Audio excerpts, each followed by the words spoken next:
Chapter 289. Dark clouds gathered in the sky above the city. The dark clouds shrouded the tall buildings, and the slightly cold winter rain sprinkled down with some ice particles. In the sky, several kilometers away above the buildings under the dark clouds that seemed to be close to the roofs, two black dots flew like lightning bolts, dragging two white tails made of rain and air. Their speed was so fast that it was suffocating, as if they could break through the sound barrier. Two people? The other flying person seems to be Kong Teichu's wife. Apollo's eyes flashed with golden light as he clicked his tongue in wonder. Wuxia's qinggong in martial arts is so powerful. This speed, this extraordinary time in the air, is comparable to Butterfly Lady, Black-Winged Ba-Tu Wind Man and other flying-type arcanists. Apollo opened a violin case at his feet, and inside it was a golden longbow. The longbow was engraved with complex runes and vine-like plant lines, as if it was an exquisite work of art made by a master craftsman. Just based on its appearance, even people who knew nothing about the world of cultivation would think that it was definitely not an ordinary item. However, it's a pity that you met me. Whatever spiritual power or flying ability, when you meet my Helios golden bow, you will all die. When Apollo drew the golden longbow in his hand, golden flames began to burn and condense on the bow. A flame arrow condensed from crimson flames appeared on the golden string of the golden bow. I will kill you and achieve a greater reputation than Lin Zhenyu, and become the #1 magnate in the circle. Like Ho-E shooting the sun, Apollo drew the bow to a full moon and released the bowstring. The flame arrow carried a rumbling sound as it pierced through the rain, evaporating white smoke as it shot into the sky. In the air, the flame arrow was getting closer and closer. Jiang Tian and Qing'er used their movement techniques, and like dragons playing with phoenixes, their bodies flipped up and down, dodging the flame arrow. Boom! The flame arrow missed, but 3 kilometers away the top of a building was grazed by the flame arrow. Suddenly the wall collapsed and the top 3 floors exploded as if they were bombarded by a cannonball. Beside the Qinhuai River, which was only a few kilometers away from the Yuhua Stone Park, there was a vast manor that was brightly lit and filled with distinguished guests. Anyone who was familiar with the upper class of Jinling would know that this manor was overseen by a powerful figure who could shake Jinling and even the entire Su province. Jinling Su Zhenlei. In the past few years that Su Zhenlei had been in seclusion, this manor had never been as lively as it was today. Only an old servant and Su Ruoqing were present. But at this moment, all the overlords in Jinling and even Su province were gathered there to congratulate Su Zhenlei. Because today this peerless powerhouse who had suppressed Jinling for decades had finally come out of seclusion, and his cultivation technique had reached the large success stage. Father, you should have reached the peak of the transcendent state after 5 years of seclusion, right? Sitting down, Su Ruoqing raised her wine glass and toasted her father with a smile, but there was a trace of bitterness in the depths of her eyes. Now Jiang Tian's forces had already taken control of Jinling, and he was also controlled by Jiang Tian's heart bursting with joy charm. He didn't even dare to mention his father's grand declaration of unifying Jinling on the day he broke out of seclusion. Haha, the peak of transcendent state. It's not that easy. An old man in his 60s was sitting on the armchair. He was wearing a purple silk training suit, and his silver hair was combed into a slick-back hairstyle. On his thumb was an antique imperial glass-type ring. He looked around with a smile and his eyes were as sharp as a hawk's. He was indeed a formidable figure whose name had shaken Jinling for decades. Once you reach the transcendent state, you will be called a grandmaster. As for those who have reached the peak of the transcendent state, Wuxia can only count them with 2 hands. They are as rare as phoenix feathers and unicorn horns. For example, Lin Zhenyu of the Great Circle, Huqing Tian of the Central Plains, Yi Wudao of the Xianxia province, Wu Yingxiong of the southwest, and Li Tuofeng of the northwest. Which one of them isn't a powerful existence? He shook his head a little regretfully and said, if I reach the peak of the transcendent state, I can sweep the entire Su province in minutes. I can even wrestle with Yi Wudao and take down Xianxia and Zhonghai. Su Ruoqing wanted to say something but stopped. Her old father had been in seclusion for too long, and he didn't know that the world of martial arts had undergone earth-shaking changes. Li Tuofeng and Lin Zhenyu had both fallen in the Martial Arts Society convention last year. Su Zhenlei's face showed a hint of pride and said, however, I have reached the peak of the transcendent state during my seclusion this time. I can defeat ordinary internal force experts in one move. I think that Master Kong, whom you all have been talking about, is only at my level. Dad, Su Ruoqing's face was awkward. Jiang Tian could even kill Lin Zhenyu with one move. How could her father be as powerful as him? Ruoqing, you don't have to say it. I have already received the report. A sharp glint flashed in Su Zhenlei's eyes. He said coldly that Master Kong has defeated the Nye family and other forces. He has dominated Jingling, and even you have to be cautious. However, after I come out of seclusion, I will behead that Master Kong and conquer Jingling. He had reached the peak of the transcendent state and reached the peak of the transcendent state. He felt that no one in Wuxia could stop him except for Hu Qingtian. As for Master Kong, he could kill him with one move. Dad, please don't. Su Ruoqing was about to tell her father about Jiang Tian's power. Suddenly a loud boom came from afar. Then the earth shook as if there was an earthquake. What is it? It's late at night. Why is there an explosion? Everyone rose to their feet and looked out of the window. Fear was written all over their faces, but they couldn't see anything clearly. However, Su Zhenlei had reached the peak of the transcendent state and his senses were far sharper than ordinary people. There is a fight between two powerful overlords. Su Zhenlei's face darkened. He walked out of the door and leaped onto the roof of the mansion. He looked toward the direction of the Yuhua Terrace. Su Ruoqing and many other experts also came up, looking at the two sides fighting with fear on their faces. I didn't hit him. Apollo, the god of sun, was taken aback. The next moment, rays of golden light rose from under his feet. His body grew taller and taller, reaching a height of dozens of meters in an instant. He floated in the air like a deity. By then Jiang Tian and his wife had also reached the top of the Yuhua Terrace. They were only a few hundred meters away from Apollo and they stood face to face. Jiang Tian said lazily, Apollo, you are just a legend. Do you really think you are a deity? How dare you offend the Jiang family and cause trouble in Wuxia? You must be tired of living. Don't be so arrogant, you brat. I don't believe that I can't hit you. Apollo roared and pulled the bowstring to the fullest. A flaming arrow pierced through the air and pierced through the rain, leaving a trail of white steam in its wake. The flaming arrow covered the distance of a few hundred meters in a blink of an eye. It was as if the flaming arrow was still on the bowstring a moment ago, and the next moment, it was right in front of Jiang Tian. Jiang Tian didn't dodge at all, while Qing'er's pure phoenix immortal body's true essence rose steadily and soared into the sky. Suddenly, a hemispherical translucent golden shield appeared around the two of them. The flame-like brilliance flowed on the shield, looking extremely gorgeous. Qing'er and Jiang Tian were mentally connected. She knew that although Jiang Tian's cultivation method was powerful, his body was still mortal. However, she had the advantage of the immortal body's protective aura, which was much stronger than Jiang Tian's ability to withstand attacks. The tyrannical scarlet flame arrow was actually blocked by the barrier. Then, starting from the arrowhead, it was as if it was being devoured bit by bit. Sparks flew everywhere and shattered inch by inch until it was finally worn out. What is that?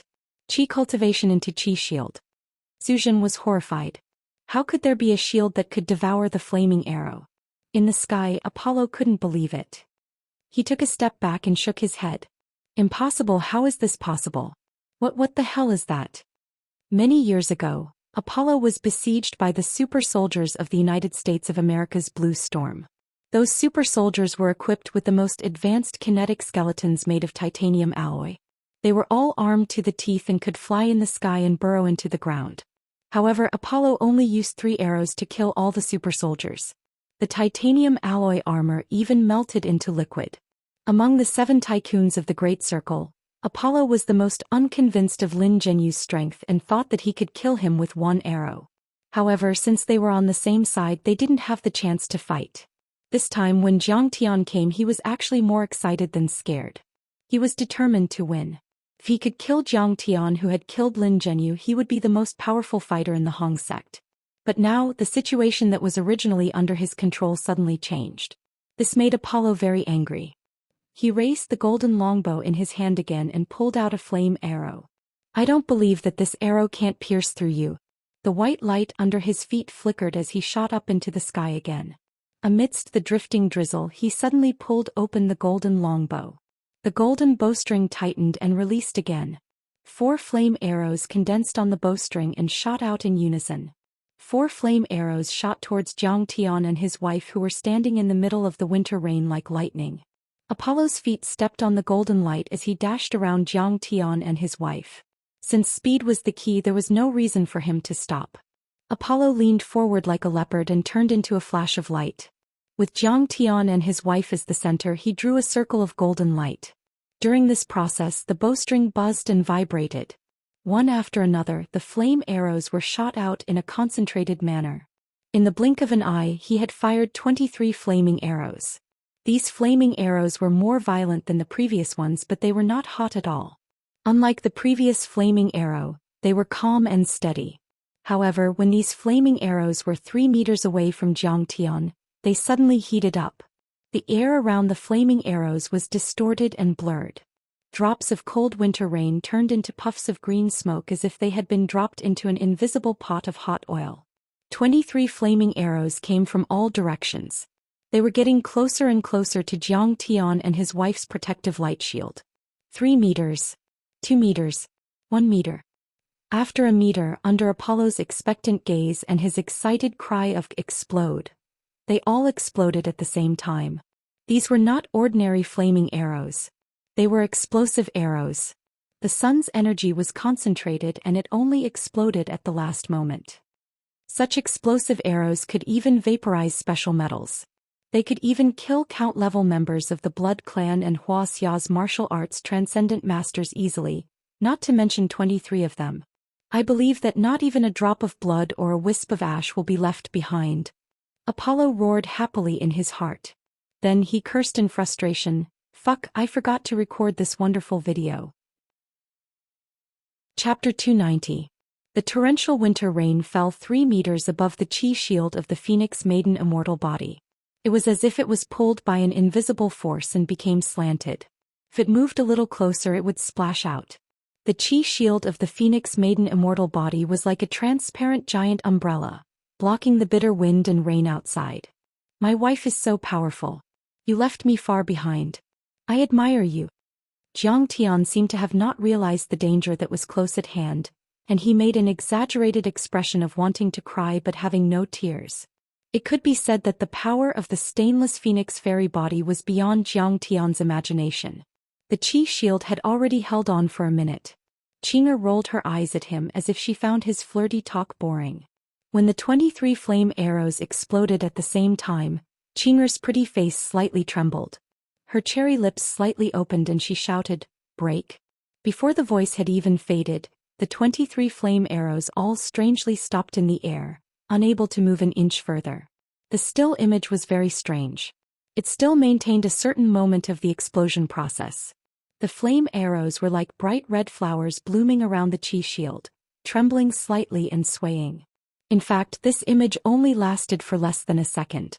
The next moment, the chi shield suddenly expanded, swelling and vibrating. Bang! The flame arrows were no slower than the previous ones and shot out like a fairy scattering flowers. Zhao Xueqing's shout of "break" seemed to be able to transcend the scope of space and time, rising hundreds of meters high in the sky. At the same time, it sounded like thunder in Zhou Xian's sea of qi. Dong, dong, dong, dong. Zhou Xian felt as if his heart was being held by an invisible hand and began to beat violently like a war drum. His body trembled and he spat out a mouthful of blood. Feng Yi was awe-inspiring. This was a kind of spiritual pressure.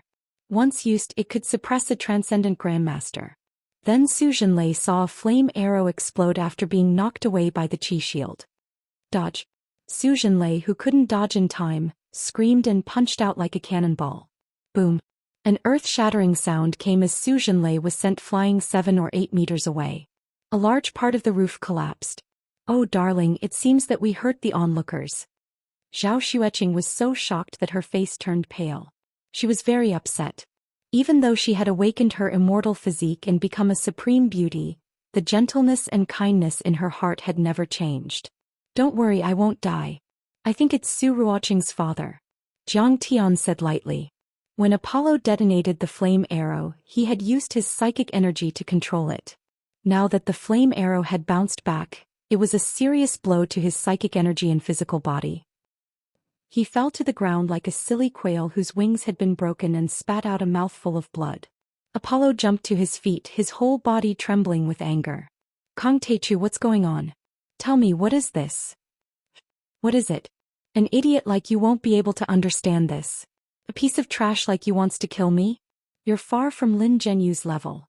Jiang Tian sneered and said with disdain, since you've shot so many arrows, it should be my turn. I won't accept this. Go to hell. Apollo was burning with rage. He raised the Helios golden bow in his hand and started to draw an arrow with his right hand. A platinum-colored flame arrow appeared out of thin air. This arrow could kill even a half-step immortal state cultivator. On the roof of the mansion, Zhou Xian was alarmed. This arrow was much more terrifying than the flame arrow earlier. Just the condensation and formation of the flame arrow was enough to crack the rocks under Apollo's feet inch by inch. Some of them even melted into boiling hot lava. Suddenly, everyone was shocked to see, from the dense forest, a white beam of light shot up into the sky, illuminating half of the sky and tearing the thick curtain of night into many pieces. Then the beam of light flashed and shot towards Jiang Tian. Jing'er, let's work together. Unleash the flame arrow. Jiang Tian raised his eyebrows and sent a telepathic message. Hey hubby. Telepathic messages were much faster than verbal messages. Jing'er had sensed Jiang Tian's intention the moment he had thought of it. Then her eyes flashed with golden light. She used the flame arrow of the phoenix eyes and a 5-meter-wide golden flame was condensed. Whoosh. Jiang Tian caught the flame and condensed it into a blade. Whoosh. With a sound, a 10-meter-long crescent-shaped flame arrow slashed down from the sky like a shooting star. His flame chi weapon? He's like an immortal. Zhou Xian was shocked and his heart sank to the bottom. He couldn't even resist Jing'er's shout, let alone Jiang Tian's flame chi weapon. Only a half-step immortal state cultivator could unleash the true chi of the 5 elements. Once a martial artist entered the immortal state, he would be like an ant. At this moment, all the talk about challenging Jiang Tian and unifying the Jinling city, these lofty aspirations and hot-bloodedness disappeared faster than a pile of cow dung in winter. Is this Lady Jiang? She is indeed a peerless beauty. Only she is worthy of Grandmaster Jiang. Su Ruoqing looked up at the 2 figures in the sky. There was no jealousy in her eyes, only endless admiration. She only felt that they were like an immortal couple. This kind of beautiful thing always made people want to look at it more. The improper thoughts she had towards Jiang Tian that she had hidden in the bottom of her heart also collapsed and crumbled at this moment. Boom. The platinum-like flame arrow, which could pierce through a giant ship, was cut in half by the Li fire chi weapon as if it was made of paper. Then the flame chi weapon came down violently. You can't kill me. Apollo raised his bow to block the attack. At the same time, his body expanded with golden light. But it was useless. The golden bow and arrow flew out of Apollo's hand, and the protective golden light was useless. Amidst the gushing blood and a shrill scream, Apollo's right arm and shoulder were chopped off and fell to the ground. The Phoenix Goddess immortal body was one of the 12 immortal bodies in the cultivation world. The flame chi from this body could melt gold and iron. Could not burn anything. No matter how strong Apollo was, he was just immortal. How could he resist it? This was the terrifying power of the Immaculate Phoenix Goddess immortal body. You dare to kill me. I am Prince William, one of the 12 main gods of the Western Palace of Gods, Apollo. Seeing Jiang Tian coming closer, Apollo was terrified. He wanted to scare Jiang Tian away. I'm so scared. My little heart can't take it anymore. Jiang Tian smirked, his finger light hit the air without any hesitation. Bang! Apollo's head exploded like a berry. Red and white matter sprayed all over the ground. Apollo, one of the 12 main gods of the Palace of Gods and one of the 7 giants of the Great Circle, was dead. When Zhou Xian leaped over, he saw this shocking scene. Master Kong, Zhou Xian was scared out of his wits. Like a primary school student meeting his teacher, he bowed respectfully. He was scared to death. This Master Kong was too strong. He killed a peerless expert like Apollo with just 1 slash. I'm sorry, my wife injured you just now. Here are 2 pills for you. Jiang Tian casually threw out a pill bottle and smiled, revealing his white teeth. But in Zhou Xian's eyes, Jiang Tian was no different from a giant beast with its mouth wide open. He was so scared that he almost jumped up. It's okay. Thank you, Master Kong, for giving me the pills. Su Zhenlei trembled as he knelt on the ground and kowtowed. Let's go, Qing'e. Jiang Tian smiled warmly as he held his beloved wife's hand, and then his figure flashed and vanished in the veil of night like a ghost. When the great changes in Jinling were announced on the dark web and spread to the west, the whole dark world was shocked. If Jiang Tian killed Master Qing Lian and the rest on the peak of Mount Everest, he only suppressed the forces in Southeast Asia. This time the massacre in Jinling suppressed many forces in the world. On the dark web there were screams and cries of shock. The #1 assassin organization in Asia, Dark Shadow, including Wan Kuan and the Berserk Ape, was wiped out. The elites of the Butterfly Skull and their ace assassin Rattlesnake were wiped out. The famous Transcendent Eye in the United States lost 5 elites, including Jin Taixian. The Blackwater mercenaries lost more than 20 elites, including Satan. Bloody and Totem were even more upset. A blood descendant at the level of an earl could fight a martial Dao master. For them, Anthony was a rare and powerful pillar, but he died just like that. It was a great loss. Dozens of famous assassins and mercenaries on the Royal Assassin leaderboard were killed. Hundreds of top assassins gathered in Jinling were wiped out overnight. None of them escaped. The most terrifying thing was that none of the Dark World elites managed to escape. One had to know that these experts were all wanted by the police of various countries. They were best at running for their lives, but all of them had still fallen. This showed how powerful Jiang Taichu was and how ruthless he was. The news was like a magnitude 12 earthquake to those who participated in the assassination and those who did not. In fact, apart from killing Jiang Tian, the elites came to Jinling to test the strength of the Huaxiaolong formation and martial Dao. After all, for a long time Wuxia was considered to be a forbidden place for mercenaries and assassins. However, it was such a huge market that everyone wanted to take over. Many forces were paying close attention to this incident. If the elites from the Dark World won and escaped unscathed, they would be able to do business in Wuxia. Who would have thought that the Dragon Group didn't even make a move, but their lineup, which could only be described as heaven-defying, was completely annihilated in China overnight. This made them even more terrified and fearful of that mysterious country. In the middle of the last century, before and after the founding of Wuxia, the West suffered a great loss in the earth-shattering war. They thought that after decades of recuperation and hiding their strength, they had the capital and strength to make a comeback. However, this assassination had shattered all their confidence. Then another piece of breaking news came. Golden Scorpion and Apollo, 2 of the 7 leaders of the Great Circle, participated in the battle and encountered Kong Taichu.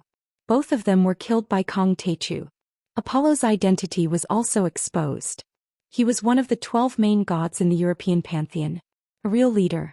Even these 2 were dead. For a time, countless assassins and mercenaries from the Dark World were trembling in fear. The $500 million bounty became a hot potato, and no one dared to accept it. The entire Dark World was shrouded in sadness and worry. How many experts wouldn't seek revenge for the smallest grievance? They did not kill him this time. Once he recovered, they were afraid that he would launch a crazy revenge. Chapter 291. West, Mount Olympus, Pantheon of the Gods. It was majestic and filled with holy light. A mighty and imposing figure sat on a golden throne inlaid with gems.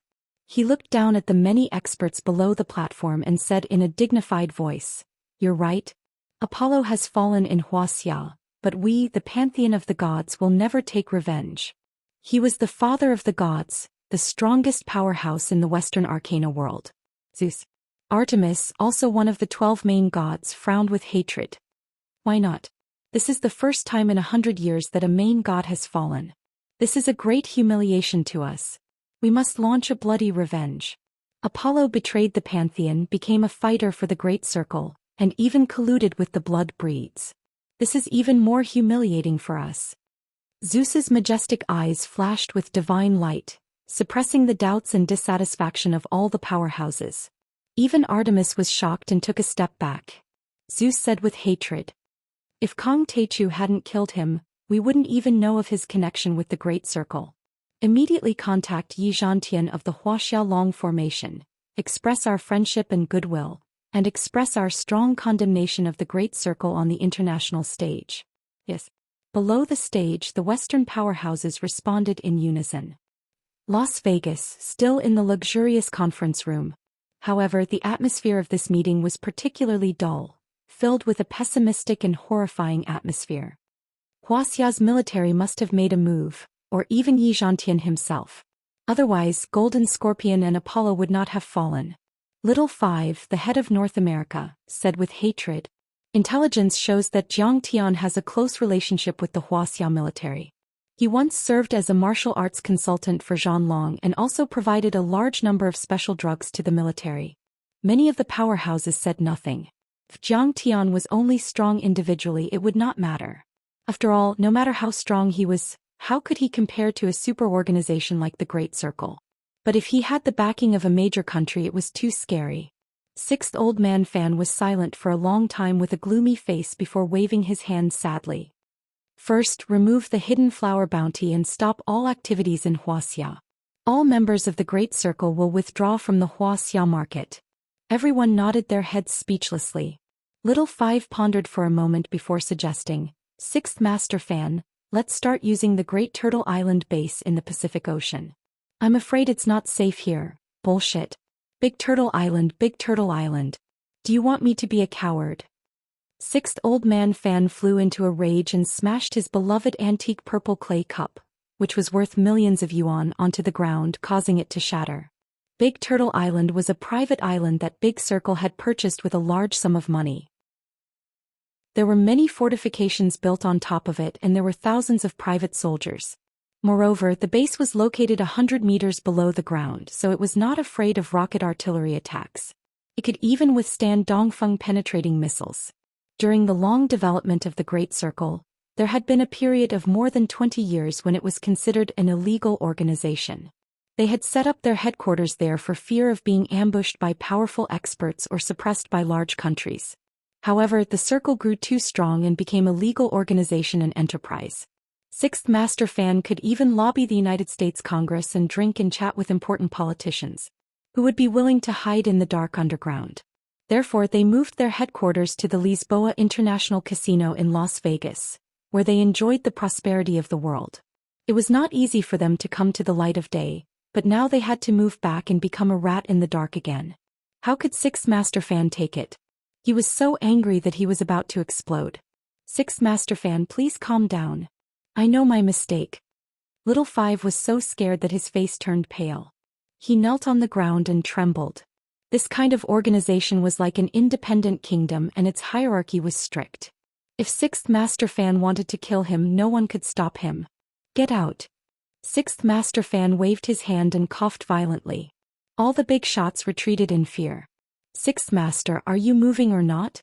At this time, a seductive Chinese woman walked out from the side room and asked in a coquettish voice. Move. Move quickly. Prepare a private plane, we're leaving now. Sixth Master Fan's anger dissipated, but the more he thought about it, the more afraid he became. He quickly got up and rushed to the private airport under the protection of many powerhouses like a rat crossing the street. Just like that, Jiang Tian joined hands with Qing'er and bathed Jinling in blood.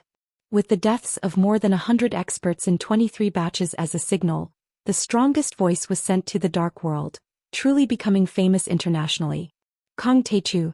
This three-word song had finally become a taboo name in the hearts of many dark world organizations. When Hidden Flower's bounty on the dark web was removed, many experts were in an uproar, their hearts palpitating. From the actions of the sun god Apollo and the golden scorpion, everyone could tell that this was the dark net of the Big Circle. On one hand, there were only a few organizations in the world that could afford 500 million USD. They were limited to the Cherry Blossom Society, the Chinese Society of Singapore, and the Big Circle. On the other hand, Kong Teichu had killed one of the 7 big shots of the Big Circle, Lin Zhenyu. They already had a grudge against each other, and this time 2 of the Big Circle's experts were involved. Lin Zhenyu was also a super big shot, but he had lost to Yi Zhantian and went into seclusion for 20 years. His influence in the dark world had gradually faded, and his name was not as well known. But the Golden Scorpion and Apollo were different. They were very active and had a glorious record. They could be said to be world-renowned. Especially Apollo, who was also one of the 12 main gods of the Hall of Gods, was even more famous than Lin Zhenyu. But these 2 big shots of the dark world died in the hands of Kong Teichu. They were killed with a single slash, and even their heads were blown off. Anyone who saw the photo of Apollo's corpse was terrified. What was more frightening was that the big circle did not increase the reward and take revenge. Instead, they chose to remove the dark net and even moved their headquarters to Big Turtle Island. This made people speculate. It was too shocking. It can be said that Kong Techu alone suppressed the famous Big Circle. Which organization dares to provoke such a powerful expert? In the future, no one will accept Kong Techu's orders. No, don't even go to Wuxia anymore. Such discussions were everywhere on the dark net, and after the Big Circle removed the dark net, it became even more chaotic and reached its peak. For a moment, many strong people of the dark world were shocked when they heard the name Kong Techu. At this time, a day and a night had passed since the bloodbath in Jinling. The Jiang family mansion, which was like a typhoon, had been repaired and restored to its original state. In the study, Jiang Tian sat on a rocking chair. On the coffee table were the heavenly court black sword, Gengjin iron rod, the set of armor and Apollo's golden longbow. King, these are all treasures. Which one do you like? Jiang Tian asked with a smile. He had continuously swallowed healing and qi-nourishing medicine. After the bloodbath in Jinling, the medicine circulated throughout his body and nourished his organs. His true yuan was abundant, and his physique and cultivation had been completely restored. Can't I have all of them? Qing'er leaned against Jiang Tian and smiled mischievously. Haha, of course. Jiang Tian looked up and laughed. He was overjoyed to feel Qing'er's drastic change. This change was not only in terms of strength but also in terms of mentality. She was more cheerful and confident than before. It was as if the life that was originally curled up had completely unfolded. I'm kidding. Qing'er smiled and patted Jiang Tian's head. Baby, you're too weak. I'll leave these armor and weapons for you to protect yourself. Big sister is so powerful. You don't need them. Jiang Tian wanted to cry but had no tears. However, he also knew that Qing'er was telling the truth, so he did not hold back. He summoned flames and spent a day of hard work using various materials to carve a flying array, a protective wind array, a transformation array and many other arrays on the sword. The flying array could convert the vast spiritual energy between heaven and earth into kinetic energy for the treasured sword. It could even break the sound barrier. And the protective wind array was necessary. It could protect the user from the interference of the airflow. Otherwise, it would be very easy to form an afro like the punk. And the transformation array was a temporary measure that Jiang Tian did not have a storage artifact. Once the array was activated, he could become the size of a needle. Mortals would not be able to see him at all. He could even avoid X-rays and pass through airport security. After all, in modern society, carrying a treasured sword in broad daylight would seem too chunibu. If he enlarged it, it would be a long sword that was 10 feet long. Only then would it be convenient to fly. In addition, there were concealment arrays, noise reduction arrays, and so on. Finally, he branded his own divine sense and turned the heavenly quartz black sword into his own flying sword. When the divine sense branding was completed, Jiang Tian immediately felt a connection with the heavenly quartz black sword. The black sword was like a butterfly, happily flying up and down around Jiang Tian. It was extremely agile. Wow, it can fly by itself. Qing'er was amazed. She was deeply impressed by the profoundness of cultivation. Go. Jiang Tian's divine sense moved. Swish. There was a sharp sound. The black sword drew a streak of light and shot into the sky. It instantly turned into a small black dot and disappeared. It had completely surpassed the speed of sound. Return. Jiang Tian shouted. The black sword seemed to appear out of thin air and flew in front of Jiang Tian. From now on, I will call you Little Black Sword. Jiang Tian held the hilt of the sword and felt a sense of pride.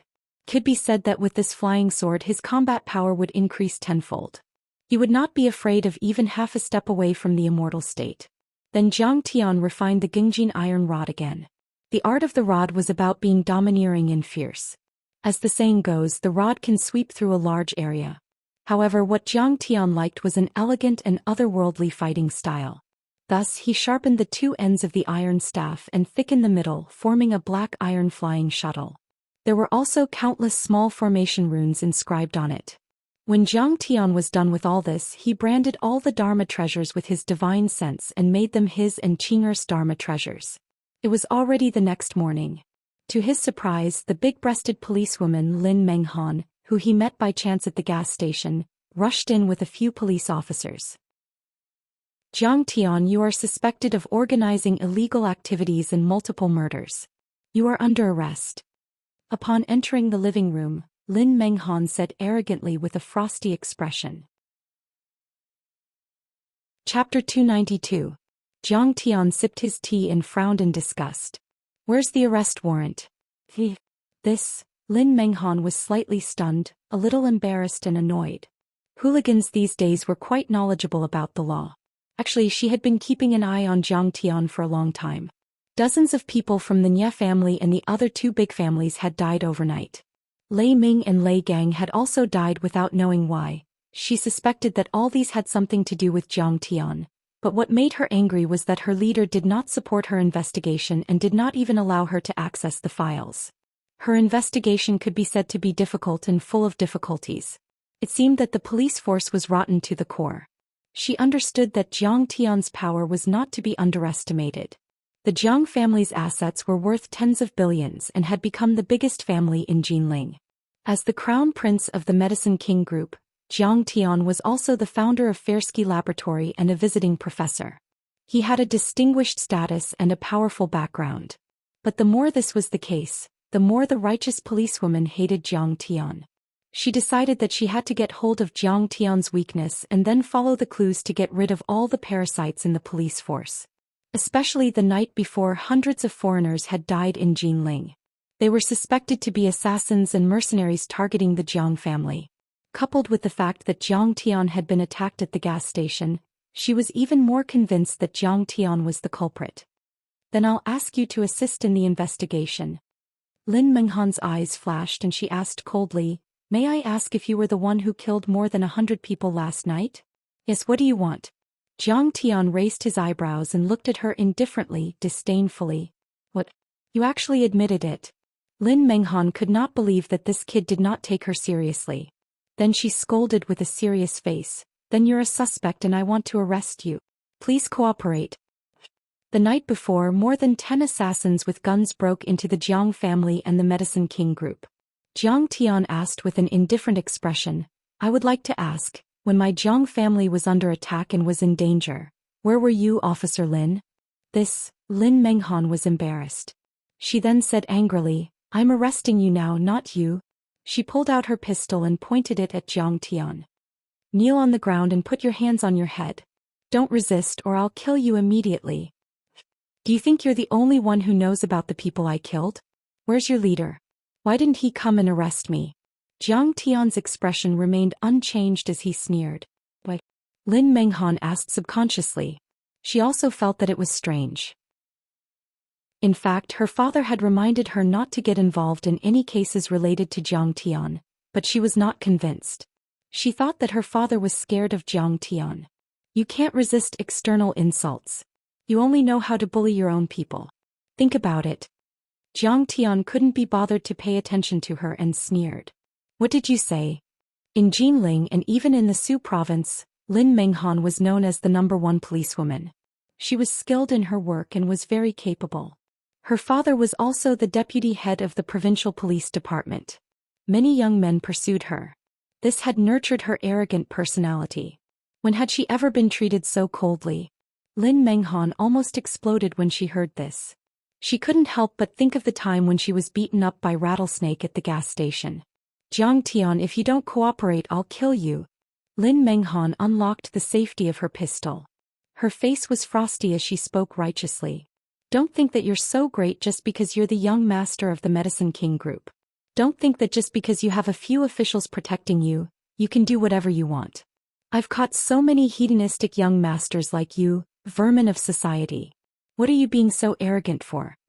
Yes, she thought that with her father's connections she could definitely take down Zhang Tian.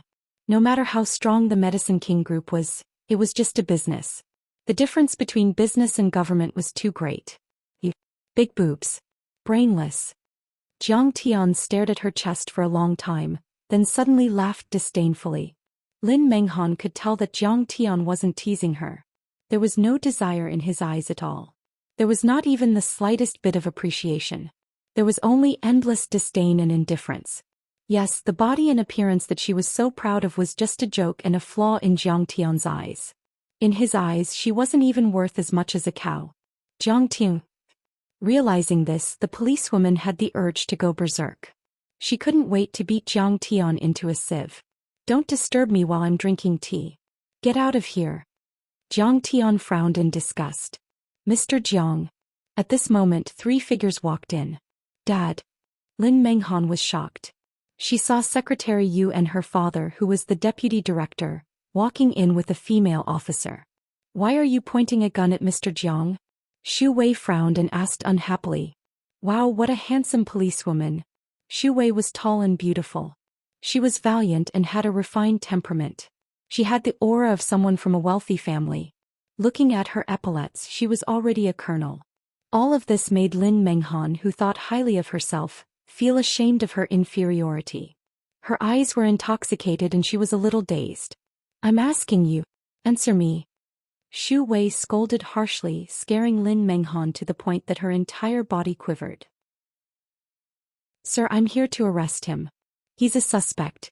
2 nights ago. Lin Menghan shrank like a quail and hurriedly reported. Flap. Xu Wei raised her hand and slapped Lin Menghan. Who do you think you are? How dare a black bitch arrest Mr. Jiang? Black bitch was an insulting term used by soldiers to call police officers.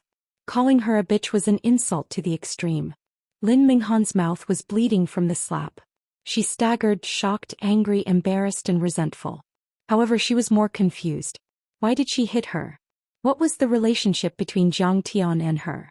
Flustered and exasperated, she flailed her arms and legs and shouted angrily, What right do you have to hit me? Just because he's the young master of the Medicine King group. How dare you hit me? Just because you have a relationship you can bully others? She looked at Deputy Director Lin for help. She wanted her father to uphold justice for her and suppress Xu Wei and Jiang Tian. Little did she know that Deputy Director Lin was already scared out of his wits by Secretary Yu's angry gaze. In his heart he wanted to kick this brainless and disappointing girl to death. He was so angry that his whole body was trembling. He had warned her time and time again, but she still, shut up. Haven't you caused enough trouble? Without another word he slapped Lin Menghan's face. Her delicate cheeks swelled up and a few clear fingerprints could be seen on her face. This time Lin Menghan was really stunned. Her father had always doted on her. When did he hit her so hard? With tears welling up in her eyes, Lin Menghan heard Xu Wei say angrily, You want to ask me why I hit you? Then I'll tell you. It's not because of personal feelings or Mr. Jiang's status. It's because everything Mr. Jiang did was authorized by the military. Authorized by the military? What? Lin Menghan's worldview was shattered. He could not believe it. The leader of an evil force, a person who killed people like flies, was authorized by the military? Mr. Jiang, this is the National Hero Medal awarded by the central government. It's to commend you for defending against the invaders and solving a big problem for us.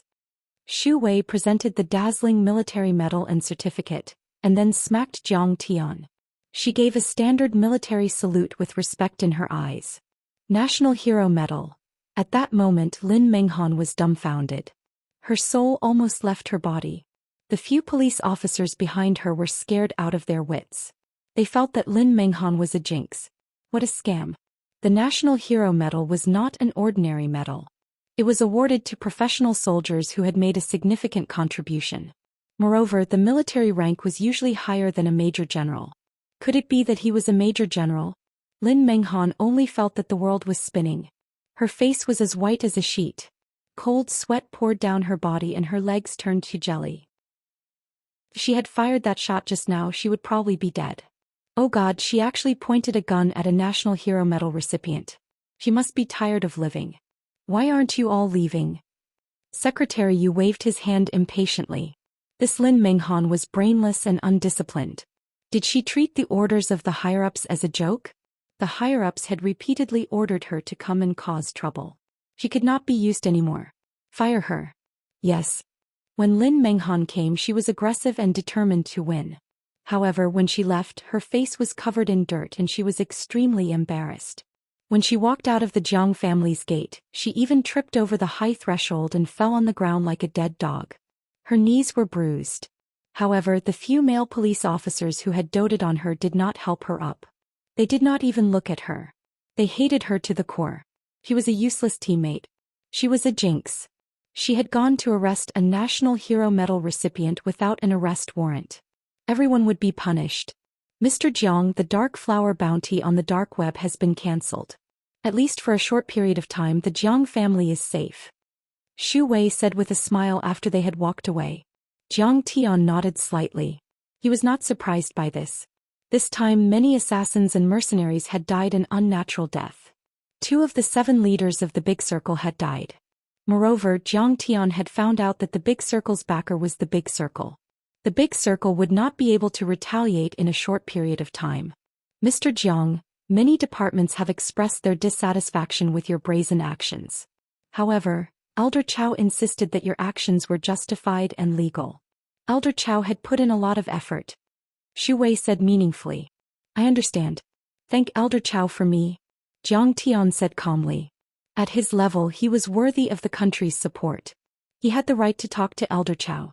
The Southeast Asian masters occupied the northern foot of Mount Everest and Jinling was in chaos. Yi Zhantian did not intervene in the 2 critical moments.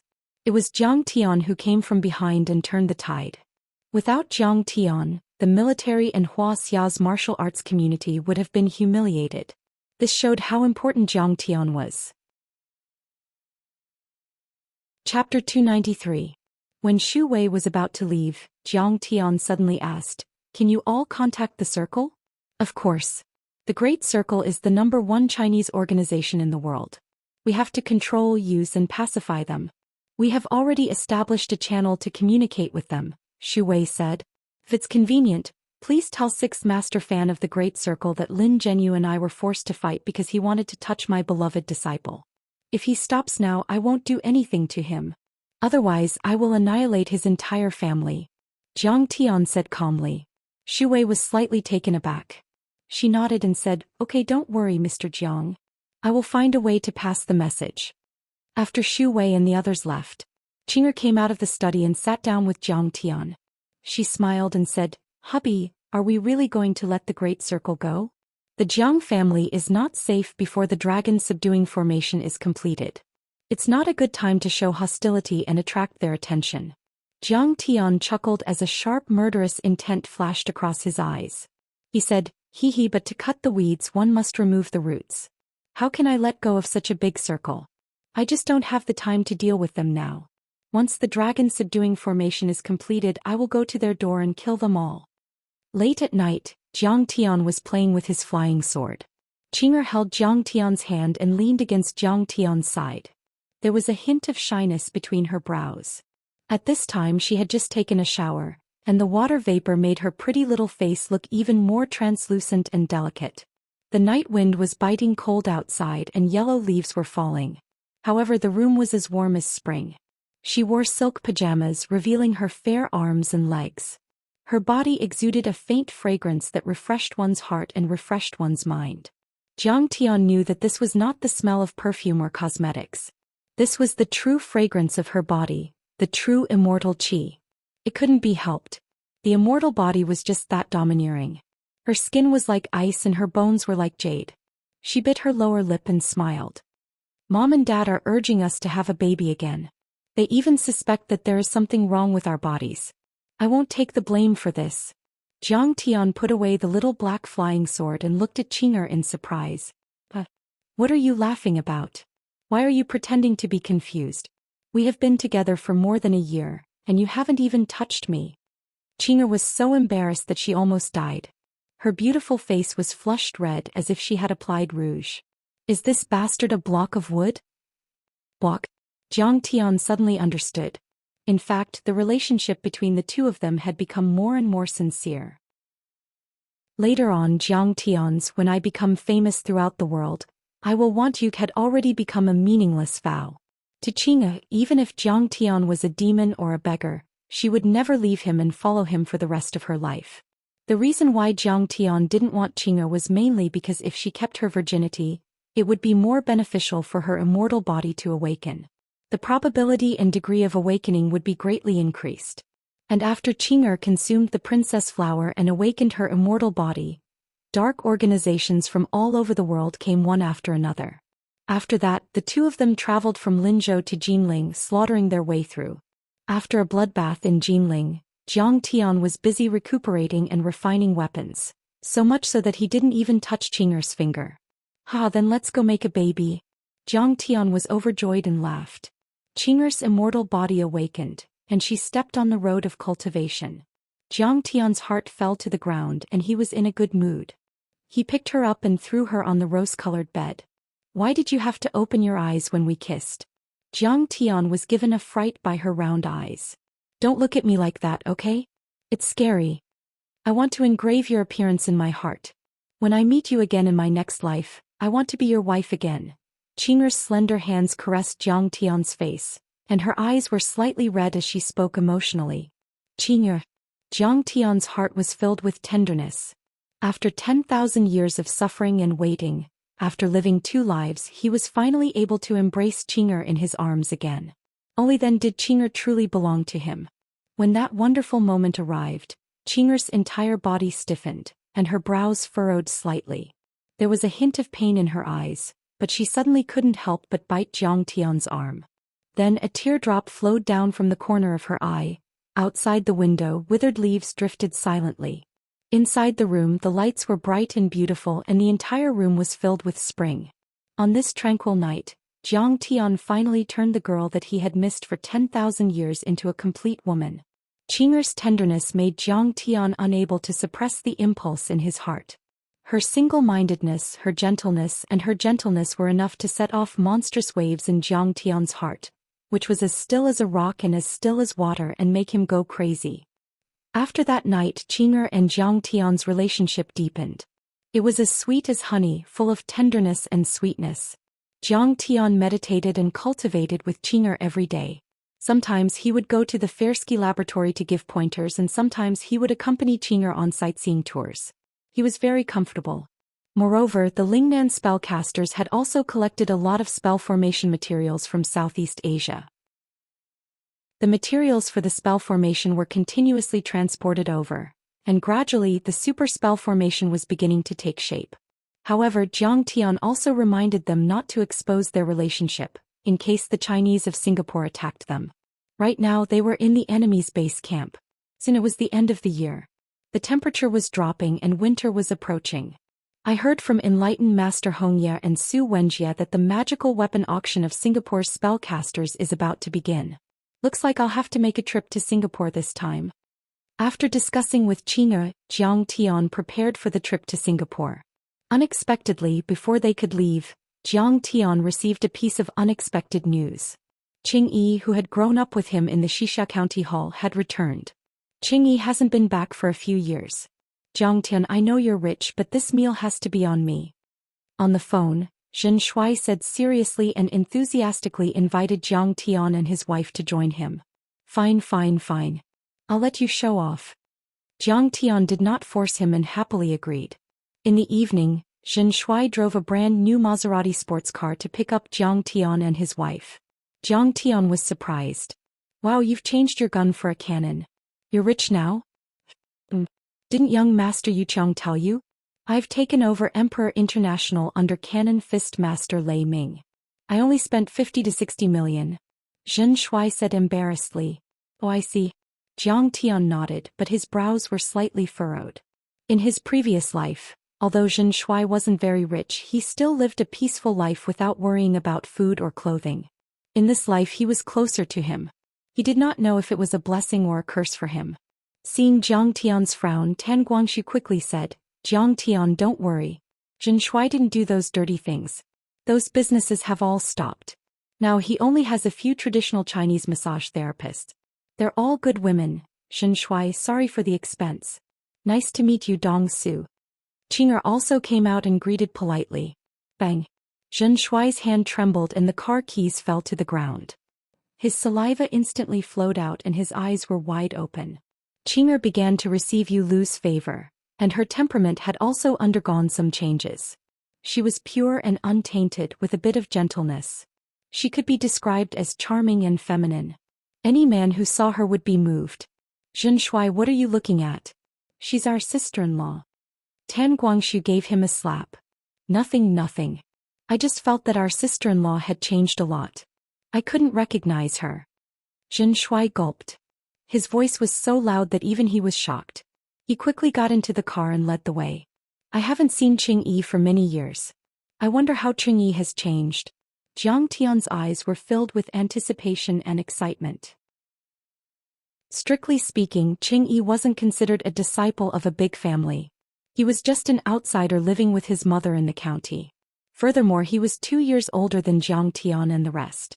In the beginning, Qingyi looked down on Jiang Tian and the other two who did all kinds of evil things. He didn't even greet them when they met. But once, Jiang Tian and the other two went to eat at Qingyi's mother's barbecue shop. When they saw a few tattooed gangsters eating without paying, they immediately rushed up and beat them up. After that, the relationship between the four of them improved and they became close friends. Later, Jiang Tian and the rest found out that Qingyi was very good at fighting. Their actions that day were completely unnecessary. He could beat up 3 to 5 adult men by himself. As a result, Qingyi became the force output of this small gang. Since he was a little older, they called him the boss. Now that he thought about it, there was once when Jiang Tian was blocked by Xianxia and a few other thugs in Jinling. It was Qingyi who saved him. In order to save him, Qingyi fought 7 to 8 gangsters alone and was cut several times. It wasn't until after he finished his university in Jinling that Qingyi left the big family and returned to the northeast with his mother. Jiang Tian didn't understand at that time. But now that he thought about it, Qingyi seemed to have the shadow of a martial artist. This time, the location of the gathering was still Emperor International in Bright Moon Town. However, it was different from before. Now it was Zhou Xian's property. Zhou Xian also told all the service staff to treat Jiang Tian as if he was there himself. They had to serve him well. Good evening, Mr. Jiang, Mrs. Jiang. Welcome. When Jiang Tian and the rest entered, the store manager, foreman, and a dozen beauties in Cheongsam standing on both sides of the entrance bowed together. They entered one of the best presidential boxes.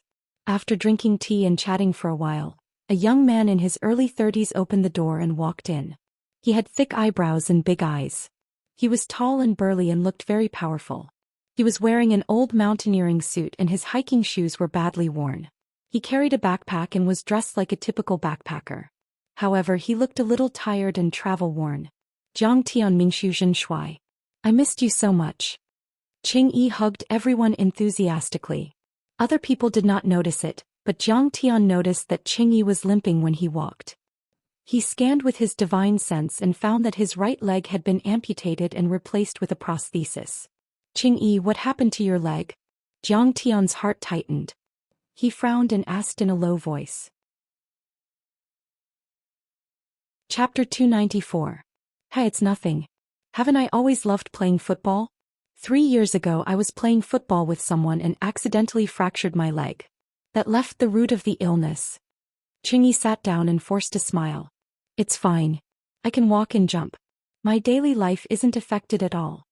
Jiang Tian lowered his head and took a sip of tea. He did not say anything. Qingyi did not tell the truth. There must be something behind it. But since Qingyi did not want to say it, Jiang Tian did not want to force him. He would ask him when the time was right. Qingyi also noticed the abnormality. But since Jiang Tian did not ask, she naturally would not ask either. She obediently poured tea for Jiang Tian and the rest. Is this my sister-in-law? Qingyi held the cup with both hands and thanked her. Jiang Tian nodded his head. How virtuous. Jiang Tian, you're so lucky. Qingyi praised. Qingyi, let me tell you. This place is now mine. Drink to your heart's content tonight. Aren't you the god of wine? I'll definitely take you down today. Zhou Xian, on the other hand, didn't notice anything. He put on the airs of a big boss and shouted, ordering wine and food. He was awe-inspiring and extremely smug. Zhou Xian, you're doing pretty well. I heard that there are a few chain stores in Emperor International that are worth hundreds of millions. Qingyi praised. But Jiang Tian noticed that Qingyi's gaze was calm. He thought that Qingyi's background was probably not simple. Just what was his background? Jiang Tian, I'm really sorry. I didn't even know that you guys got married in Linzhou City. Here's a red packet for you. Qingyi immediately took out a stack of money from his wallet and wrapped it in red paper. He handed it to Zhao Xueqing and smiled apologetically. Sister-in-law, you must accept it. It's just a token of my appreciation. Zhang Tian this. Qing'er hesitated. It's boss's kind intentions. Just accept it. After Zhang Tian nodded, Qing'er accepted the red packet. Tan Guangxu smiled and said, Qingyi, you are really generous. 1 red packet is equivalent to half a year of my salary. No, I'm not doing well. Qingyi smiled.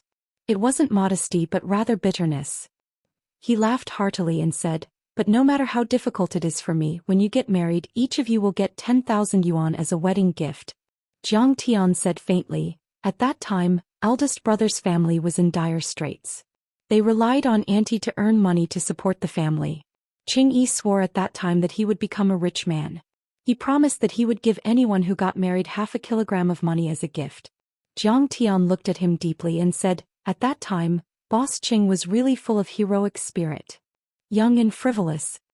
Qingyi smiled bitterly and said, I've calculated that 500 yuan per caddy is about 48,000 yuan. I can't afford it now. Forget it. Even if you give 8 million yuan, it's nothing in front of Zhang Tian. The dishes began to be served. Zhen Shuai opened a 30-year-old bottle of Maotai and poured wine for everyone. He laughed and said, Zhang Tian is amazing now. He's the crown prince of Medicine King Group. Medicine King Group is now worth tens of millions. Zhen Shuai. Tan Guangxu glared at him. Obviously, Qingyi didn't seem to be doing well. If anyone heard it, they might hurt him. Zhang Tian, congratulations. Qingyi raised his glass and smiled. I'm afraid that you can be on par with Nye family, Sun family and Qin family. The two clinked their glasses and drank. Zhang Tian found that even at this moment, Qingyi didn't show the slightest bit of shock. There were only blessings. Bah! Nye family and Sun family are nothing. Zhen Shuai spat and said disdainfully, Nye family, Sun family and Qin family were all destroyed by Zhang Tian. Sun Hao was directly killed by Zhang Tian. This is awesome. His resentment toward Sun Hao hadn't completely dissipated until now. Qingyi's face changed when he heard that. His hand that was holding the glass trembled slightly and some wine spilled out. He pondered for a moment and said, Zhang Tian, be careful. The power behind these 3 families is not to be trifled with. What power? Zhang Tian asked with interest. Do you know Japan's Cherry Blossom Society? Qingyi's face trembled as he said softly. Qingyi, since you know about the Cherry Blossom Society, who are you? Zhang Tian was very curious, but he shook his head without batting an eyelid. Cherry Blossom Society is too far away. You know Yakuza's Yamaguchi-gumi, right? Qingyi frowned. Who doesn't know?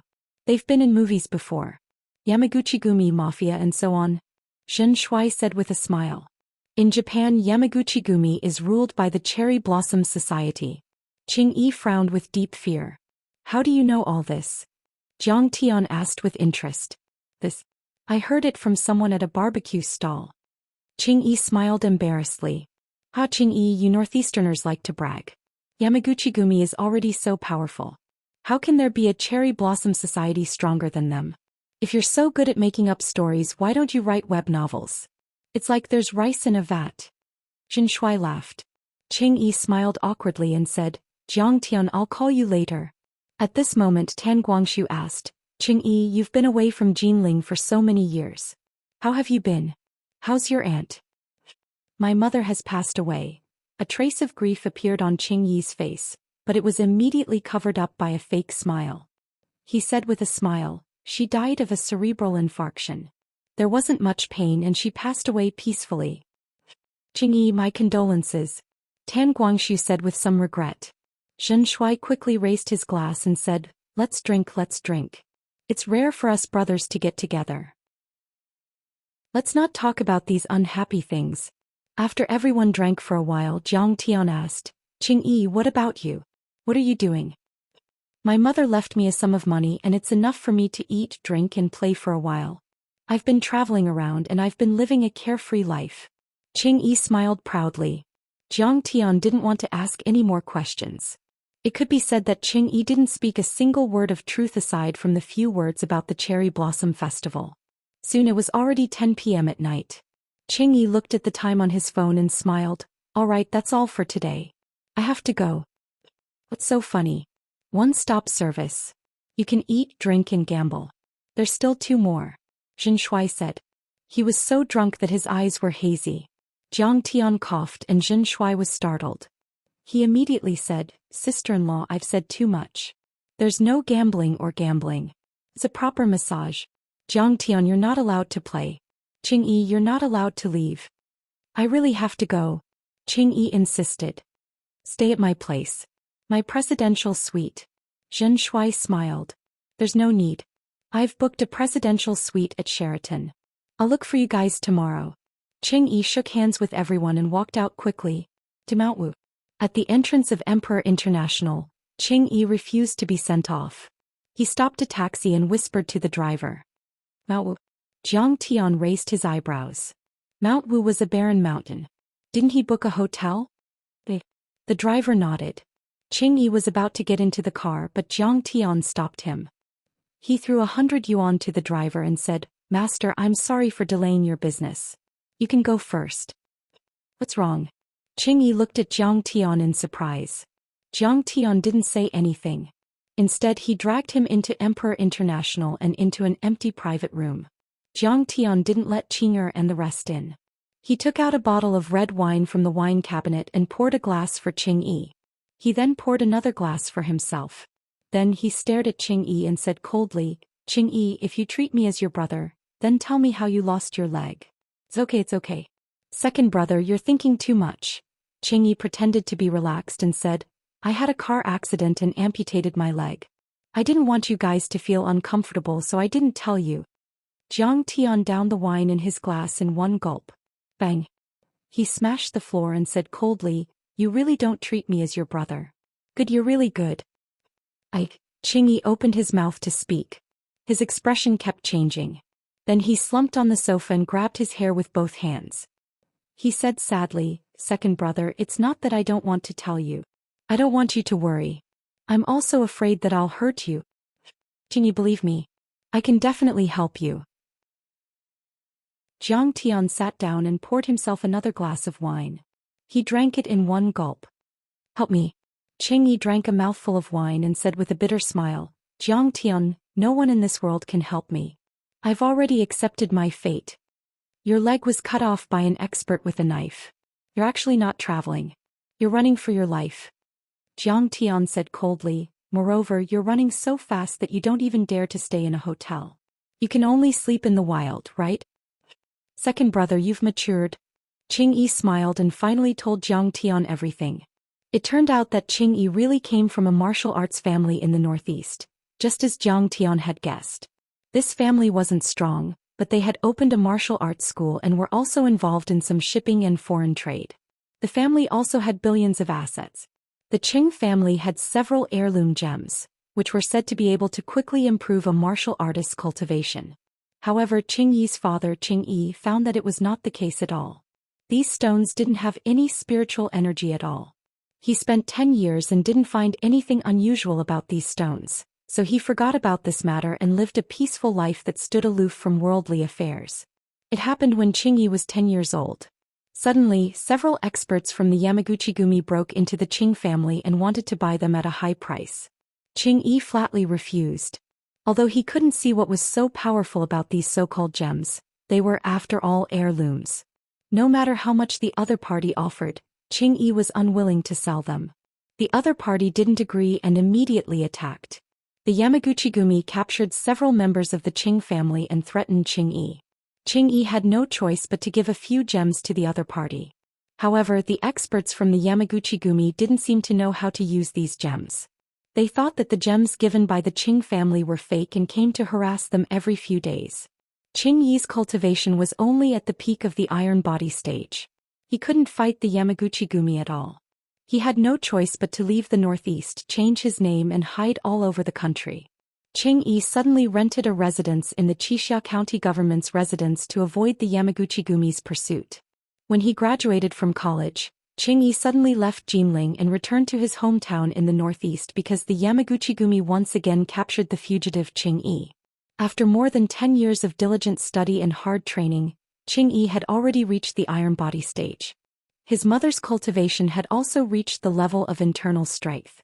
He thought he could fight the other party and rescue his father. However, the other party had brought experts from the Sakura Society this time. Qing Yi was no match for them at all. In the wilderness suburbs, his mother was raped and killed, his father was seriously injured, and one of Qing Yi's legs was cut off.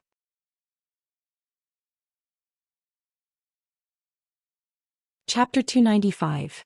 After he and his father escaped again, they completely gave up on the idea of revenge. They could only wander around the country to avoid the Yamaguchi-gumi's pursuit. They didn't even dare to stay in a hotel because the Yamaguchi-gumi's influence was too great. They even had a cooperative relationship with some scum in the Wuxia society who had forgotten their ancestors. They could easily track down his whereabouts.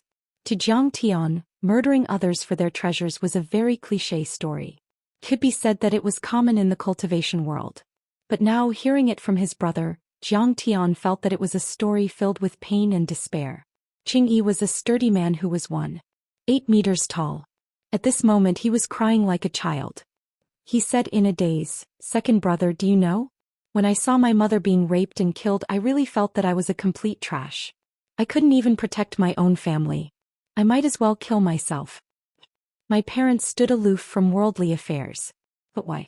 Why was God so cruel and wanted to kill them?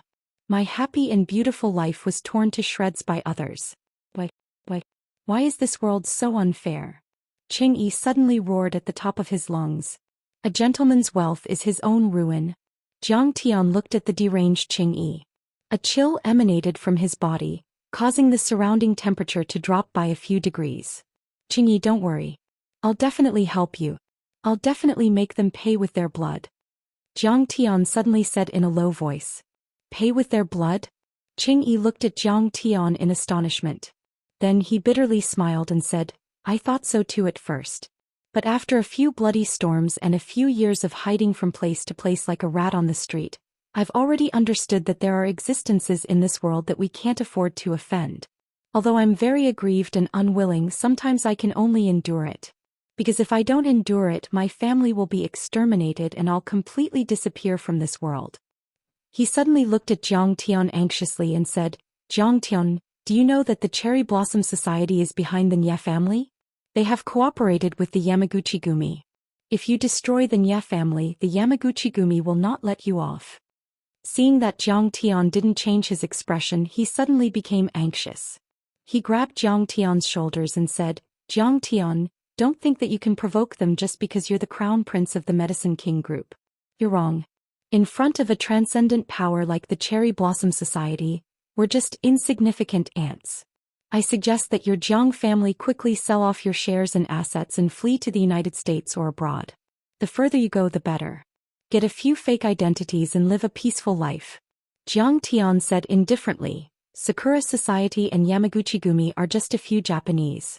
What's there to be afraid of? I can crush them with a wave of my hand." Qing Yi stared at Zhang Tian dumbfoundedly, not knowing what to say. "Boss, you don't believe me? Fine. Let me show you my strength." Before Zhang Tian could finish his words, he waved his fingers and a 3-meter-long chi weapon slashed the marble coffee table into two. Gah! Qing Yi was completely dumbfounded. He looked at Zhang Tian in a daze and said, "Condensing chi into a weapon. You're a transcendent expert.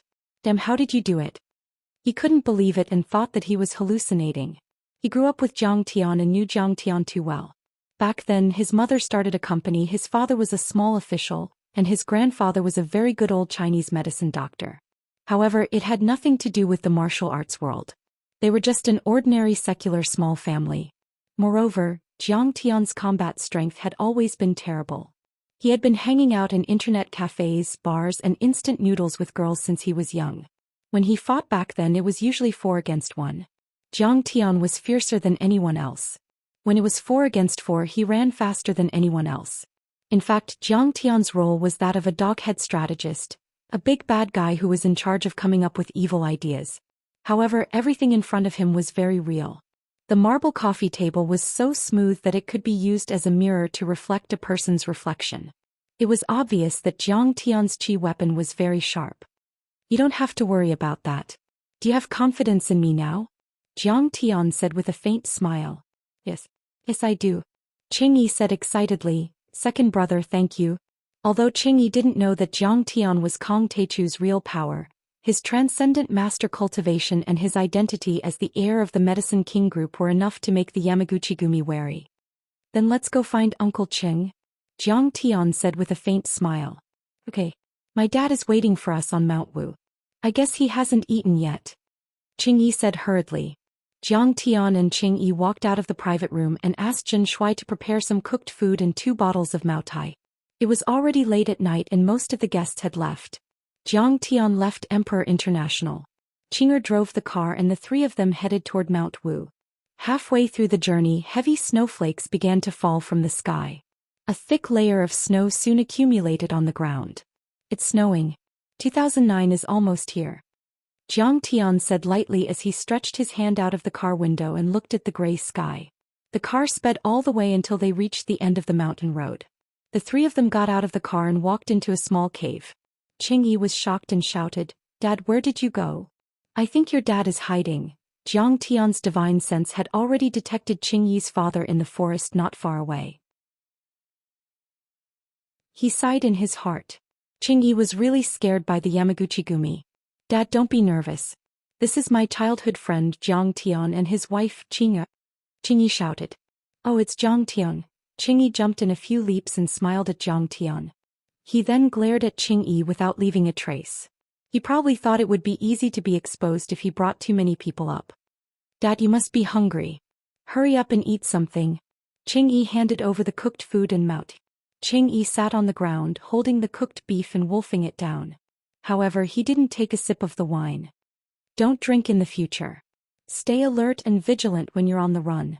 Qingyi glared at his son. Jiang Tian looked at Qingyi and felt a little sad. When Qingyi was studying at Jinling University, Qingyi had visited him several times. Although Qingyi's family was in ruins at that time, he still had the demeanor of a martial artist. He was in high spirits and talked and laughed freely. But now he was skinny. He was no more than 50 years old. His hair was all white and his back was hunched.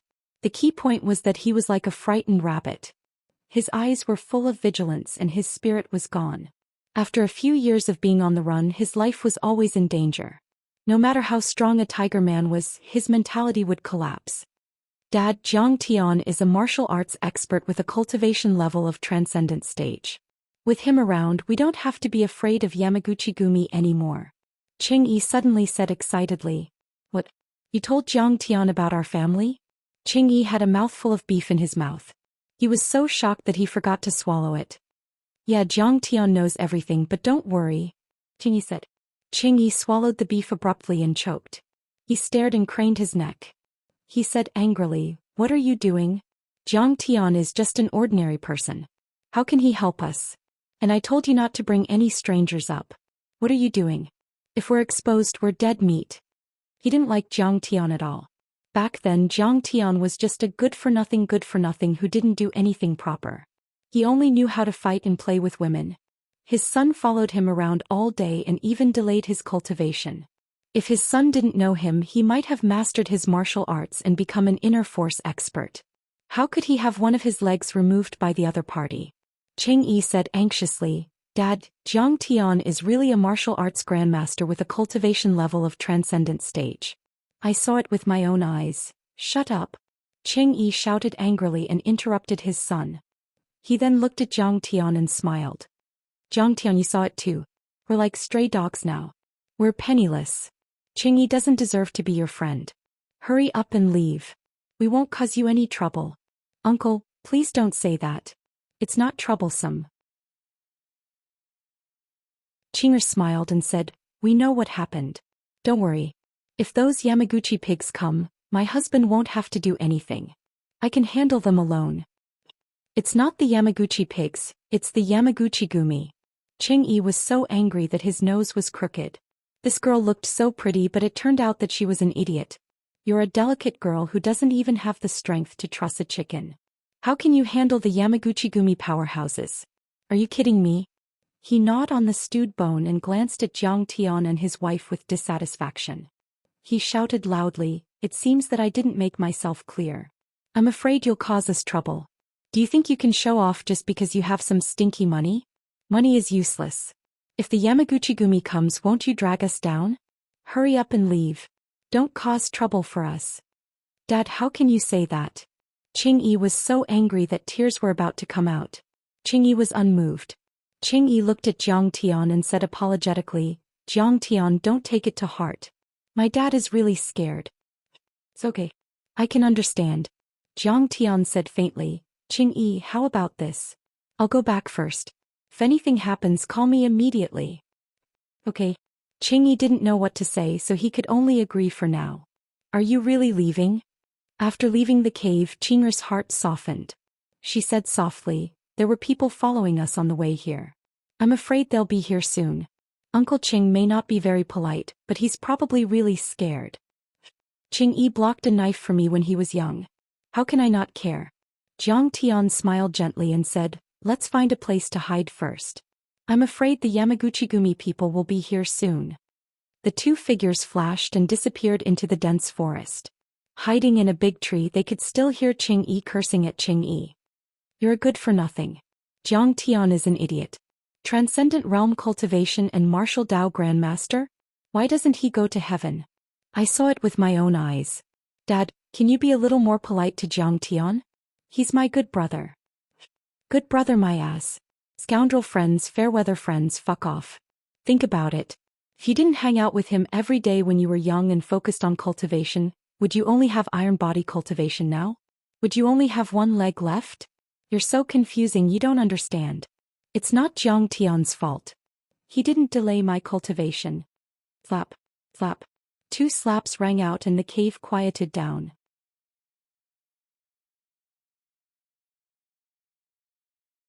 Chapter 296. It seems that you weren't well liked when you were a kid. Qing'er looked at Jiang Tian teasingly. It's fine as long as you like me. I'm famous all over the world and all the strong people submit to me. It's not as good as a smile from my beloved wife. Jiang Tian said through his divine sense. You're so full of yourself. Qing'er rolled her eyes at Jiang Tian, her eyes full of tenderness and sweetness. After a long time, Qing Ming sighed faintly and said, go to sleep. We'll leave Jinling at dawn and head south to see if we can sneak into Southeast Asia. We'll be safe once we escape abroad. I'll cover you with a quilt. It's so cold today. Qing Ming whispered something and he yelled again, just cover me. I'm not afraid of the cold. I'll cut you if you keep talking like an old woman. They waited for more than an hour. Suddenly, 2 off-road vehicles with Northeast license plates sped over. They didn't turn on the lights and drove over under the white light reflected by the snow.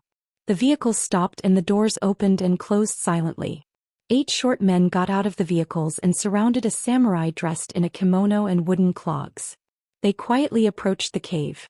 The 8 big men were all wearing black suits with straight collars and black trousers. They had fierce eyes and intimidating temperaments. Most of them had knife scars on their faces. At first glance, one could tell that they weren't good people. Kacha, kacha. The sound of bullets being loaded and katanas being unsheathed rang out softly. Under the reflection of the white snow, the cold light flashed. Qing-yi, get up. Suddenly, Qing Ming kicked his son, pulled out a machete and rushed toward the door. Qing-san, we meet again. The leading samurai had a shoehorn face and a rindan beard. He held the scabbard in his hand and his eyes were extremely cold. Chiba Jingyi. Qing Ming was shocked when he saw the newcomer. His face turned pale and he subconsciously pulled his son back a step. Chiba Jingyi was a kendo master of Beichen One Blade School and ranked in the top 30 in Japan. Japanese kendo was divided into Grand Master, Master, Sword Master and Swordsman according to their cultivation level. Their strength corresponded to Wuxia's immortal state, transcendent state, internal force and iron body. Qianya Jingyi was a kendo grandmaster of the Beichen One Blade School. He was as powerful as a transcendent state grandmaster and was able to hold his own against Wuxia's Hong Tianzhao and Mo Haoxiong. Masaichi Chiba had 2 identities. He was the president of the Yamaguchi-gumi Inagawa Kai and a member of the Sakura Kai. The Inagawa Kai, on the other hand, had tens of thousands of desperados under its banner, controlling hundreds of clubs, custom shops, baths and soup houses. Its assets were worth 100 billion yen, which was equivalent to 10 billion Wuxia yuan. He had a high status in Japan and had even been elected as a member of parliament. He was on equal footing with the mayor of Osaka. Qing sang, hand over the real gem. Qian Yijingyi straightened his back and stood there like a javelin, revealing his sharpness as he said with a hideous grin, "Otherwise I can only kill you. All 5 gems have been handed over to you." Qing Ming said angrily, "What else do you want? Do you have to kill us all?" "That is a lie. You cunning Wuxia monkey. You deserve to die." Qian Yijingyi said angrily, "Dad, don't waste your time talking to them. Kill them and avenge my mother." Qing Yi's eyes were bloodshot as he charged forward. Qian Yijingyi was the murderer who had raped and murdered his mother. Qing Yi wanted nothing more than to tear him into pieces and grind his bones to dust. "Qing Yi, shut up." Qing Ming bellowed. Tears welled up in his eyes as he begged, "Grandmaster Qianya, I have given you everything. If you don't believe me, you can search my luggage." He wanted revenge as well, but he knew that he was no match for Qian Yijingyi. "Humph. Why would you carry such a treasure around with you? What if you hid it somewhere else? You don't want to hand it over? I think you Wuxia people are pigs. You only know how to eat but not learn. I will chop off your son's limbs and turn him into a human stick. He will beg for death." Qian Yijingyi's eyes were murderous. He slowly pulled out his long saber and slashed at Qing Yi like a waterfall. The slash was like a howling wind with a series of sonic booms. The light from the saber reflected the white snow. It was as if heaven and earth were overshadowed by the cold light. It could be said that the lethality of this slash was absolutely no less than that of a martial arts grandmaster. The Qing father and son could not resist it at all. Run. At the critical moment, Qing Ming flashed out and knocked his son more than 3 meters away. He raised his saber in front of him to block the slash. The sharp saber aura cut the machete in his hand in the blink of an eye and was about to cut his face. In an instant, many images flashed through Qing Ming's mind. His parents' gratified smiles when he stepped onto the iron body, his beloved wife's coquettish and shy smile on their wedding night, his martial brothers congratulating him when his son was born, and he was so happy that he bumped and jumped around like a child. "Son, Dad is going to die here today. You must live well." Qing Ming's heart was filled with sorrow and despair. But at that moment, bang! There was a loud explosion and a white light flashed. The condensed saber aura suddenly collapsed. "What? I can actually block this slash?" Qing Ming took a step back, his face full of disbelief. What kind of hidden weapon is that? So powerful." Qian Yijingyi, on the other hand, saw that someone had used a hidden weapon to break the saber aura. He quickly glanced around but did not see any hidden weapons. He suddenly realized that it was a snowball. The other party had broken his saber aura with a ball of soft snow. "Who is it? Come out." At that moment, Qian Yijingyi was so shocked that his heart tightened. He vigilantly glanced around and shouted with full vigilance, "Little Japanese, how dare you make trouble in Jinling? Do you want to die?" A cold and stern voice was heard. Everyone saw 2 figures slowly walking over from the dense forest. "Who are you? Don't meddle in other people's business."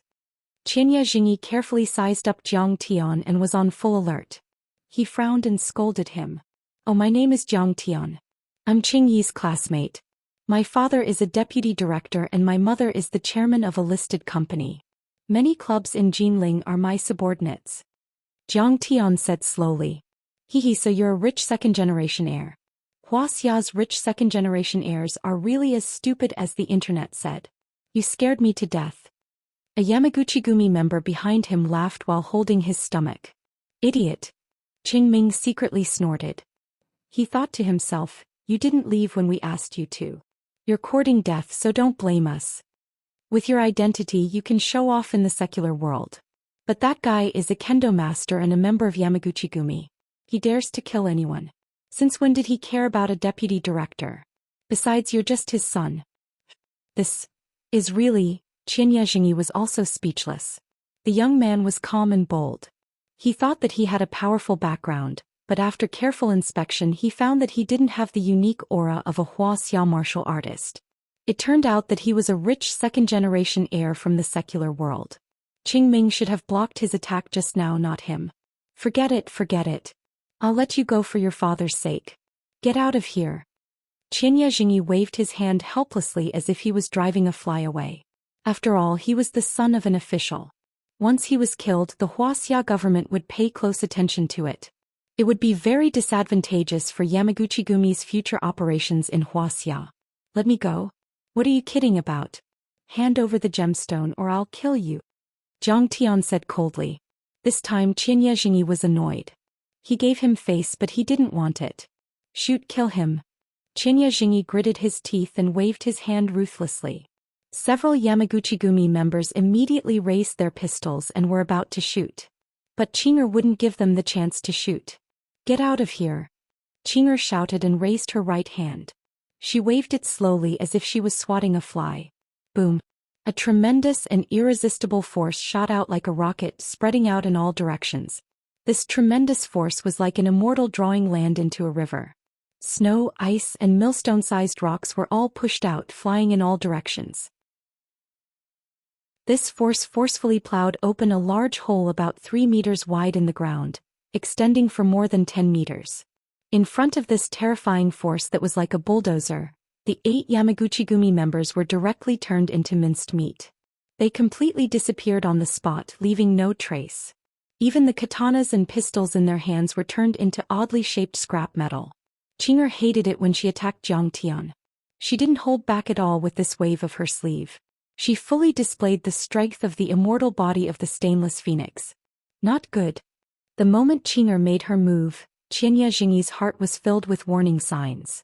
He slashed out 10 times in a row, forming a sword aura seal, wanting to block this terrifying force. Crack. Bang. But the sword aura collapsed like paper and he flew more than 10 meters away like a scarecrow. He staggered and fell to the ground. His kimono was torn into pieces and his clogs were gone. His skin and flesh were lacerated and dripping with blood. There was a dead silence. The father and son of the Qing family were horrified. They looked at Qinger in disbelief as if they had seen a ghost in broad daylight. It was a mess in front of them. It was as if a bulldozer had pushed through, a heavy artillery bombardment or a typhoon had passed through. How could such a delicate girl have such terrifying strength with just a wave of her sleeve? Amazing. Madame Zhang's real strength is probably at the peak of the transcendent state. Qing Ming swallowed a mouthful of saliva with a dull look in his eyes. I don't know. I'm not powerful. My husband taught me. Qinger blushed and smiled shyly. She seemed a little embarrassed. Mr. Jiang taught you? Then Mr. Jiang. Qing Ming looked at Zhang Tian in disbelief. He felt that his brain was not enough to process it. Qinger was so powerful, but her cultivation was taught by Zhang Tian. How powerful was Zhang Tian? He couldn't imagine Zhang Tian's strength at all. Qing Yi also opened his mouth wide and couldn't close it for a long time. There was a faint envy in his heart. Qinger was so powerful and virtuous. Zhang Tian was really lucky. Your Wu Dao grandmasters. Chiba Jingyi looked at Zhang Tian in horror and seemed to understand something. He suddenly exclaimed, Your surname is Jiang? The Medicine King group belongs to your family, right? You're Kong Teichu, the #1 master under the immortal state in Wuxia. You know what's good for you. Zhang Tian didn't deny it. You dare to kill me? I'm the president of the Yamaguchi-gumi Inagawa Kai and a member of the Cherry Blossom Kai. I have tens of thousands of people under my command. Hearing this, Chiba Jingyi felt a chill all over his body and threatened fiercely. He hadn't decided whether to insist on fighting to the death with the Bushido spirit or turn around and run away. How dare you threaten me? You're courting death. Qinger had already shouted. She raised her hand and flicked her finger, but the finger light missed. Cherry Blossom Kai? So what? We'll kill as many as you come. Chapter 297. How dare you kill me? Chiba Jingyi roared as he lowered his body into a horse stance. His feet sunk 3 inches into the ground and he swung his katana wildly, sending out several sharp blade auras to block the attack. These katana projections seemed to be able to cut through metal, but they were all useless in the face of the immortal body of the immortal Phoenix Maiden. Bam! The katana projections and katana instantly shattered as if they had been hit by a high-speed bullet train. Boom! Chiba Jingyi was struck in the chest by the finger projection, and he spat out a mouthful of blood before falling to the ground like a dead dog. His chest was shattered and his bones were exposed. He had completely lost the ability to fight back. Uncle Qing-Yi, don't you hate him? Now is the time for revenge. Go. Zhang Tian said calmly. Qing-Yi picked up a machete and stepped forward. Fuck you, Japanese, didn't you say you were going to turn me into a human stick? Come on. Tizen, I know I was wrong. Spare me just this once. Chiba Jingyi begged pitifully. Fuck, so you Japanese also know how to beg for mercy. Where's the spirit of a samurai? Qing-yi roared viciously as he swung his machete. One of Chiba Jingyi's legs was chopped off, and blood gushed out like a fountain amidst a blood-curdling scream. This is retribution for killing my mother. Qing-yi's body was covered in blood as he swung his machete again. Boom. Chiba Jingyi's other leg was also chopped off. Don't kill me. Spare me. I'm begging you. He let out a blood-curdling scream as his entire body trembled in pain. However, his arms and hands were still struggling to crawl away, and the blood gushing out of his wounds left streaks of bright red on the snowy ground. Aren't you badass? Aren't your Yamaguchi-gumi mighty? Don't beg for mercy, stand up and fight me. Qing-yi's eyes were bloodshot as he chased after Chiba Jingyi and chopped off his right arm. Chiba Jingyi let out a blood-curdling scream as his eyes rolled back and he fainted from the pain. Coward, this won't do. Qing-yi stabbed Chinya Jingyi's chest again and again, almost turning him into a pile of minced meat. Then he knelt on the ground and kowtowed towards the northwest. He wailed, "Mother, I've finally avenged you. Mother of my child, if you know this in the underworld, you can rest in peace." Qingming also knelt on the ground, tears rolling down his cheeks. Whoosh. When the two of them were almost done venting their emotions, Jiang Tian casually shot out a few fireball talismans, burning the corpses into ashes. "Uncle Qing, do you dare to stay in a hotel now?" Jiang Tian looked at the stunned father and son of the Qing family and asked with a smile. "With you here, what are we afraid of?" Qing-yi stood up and grinned, revealing his white teeth. Qingming asked with a shocked expression, "Jiang Tian, he just called you Kong Teichu." "Master Kong." "Yes, it's me." Jiang Tian smiled faintly. "So it's Master Kong. I didn't recognize your face. Please forgive me." Qingming broke out in a cold sweat when he heard that. He became even more respectful and pulled Qing-yi to kneel before Jiang Tian. He was just a martial artist with initial success in internal force. Compared to Jiang Tian, who was invincible in Wuxia, he had no power to fight back. Chinya Jingyi was so powerful that he was equivalent to a martial arts grandmaster in Wuxia. He was much stronger than Qingming, but Jiang Tian's wife killed him with a finger. What about Jiang Tian, who taught Zhou Xian his cultivation? Qingming didn't dare to imagine. In particular, he was quite disrespectful to Jiang Tian just now. It was said that a grandmaster couldn't be insulted. If Jiang Tian wanted to make a fuss, he could kill Qingming with a slap. Thinking of this, Qingming was even more frightened. His head was on the ground and he didn't dare to look Jiang Tian in the eye. "Hey, Uncle Qing, get up. You're killing me." Jiang Tian quickly pulled the two up and smiled gently. "Qing-yi and I have known each other since we were children. Qing even blocked a knife for me. In my heart, Qing-yi is my brother and you're also my elder. Grandmaster Jiang, how can I do that? Just now I looked down on you and said all kinds of nasty things. Please don't take it to heart. Just treat it as me. I have a foul mouth that ate shit and was farting." Hearing Jiang Tian's words, the father and son of the Qing family were so moved that they almost shed tears. Qingming was even more speechless. "Damn sky stone. My luck can't be that good." Jiang Tian smiled and scanned the ground with his divine sense. He was shocked to find 5 crystals. Of the 5 stones, 4 were chalcedony, which could be used to refine some offensive or defensive magic tools. One of them was a sky stone used to refine storage rings in the cultivation world. Moreover, this sky stone was the size of a child's fist. It could be refined into at least 2 storage rings, one for himself and one for Qing'er. It was just right. However, Jiang Tian wasn't the kind of person to take advantage of others. He especially wouldn't take advantage of his friends. He collected all the crystals and said with a smile, "Uncle Qing, which ones are yours? Take them. These 4 are ours, but Master Kong, if you need them for your cultivation, just take them." Qingming hurriedly said. It could be said that Jiang Tian had saved their lives and helped them take revenge for the extermination of their family. How could 4 chalcedony repay Jiang Tian's kindness? "This sky stone isn't yours?" Jiang Tian picked up the sky stone and asked. "No. This little Japanese guy probably snatched it from another family. It might even belong to them." The Qing father and son shook their heads together. Well, I'll keep this sky stone and help you carve the remaining 4 into magic tools. I'll give them to you tomorrow. Let's go. Jiang Tian said with a smile. Soon, Qing'er drove the car and sent the 2 of them to Emperor International. Jiang Tian left and made an appointment to meet the next day. Qing Ming respectfully escorted Jiang Tian to the parking lot and watched as Jiang Tian and the others drove 100 meters away. Only then did he heave a sigh of relief and say, "Oh my God, we really came close to the gates of hell today." He turned his head and looked at the dazed Qing Yi. He patted him on the shoulder and sighed.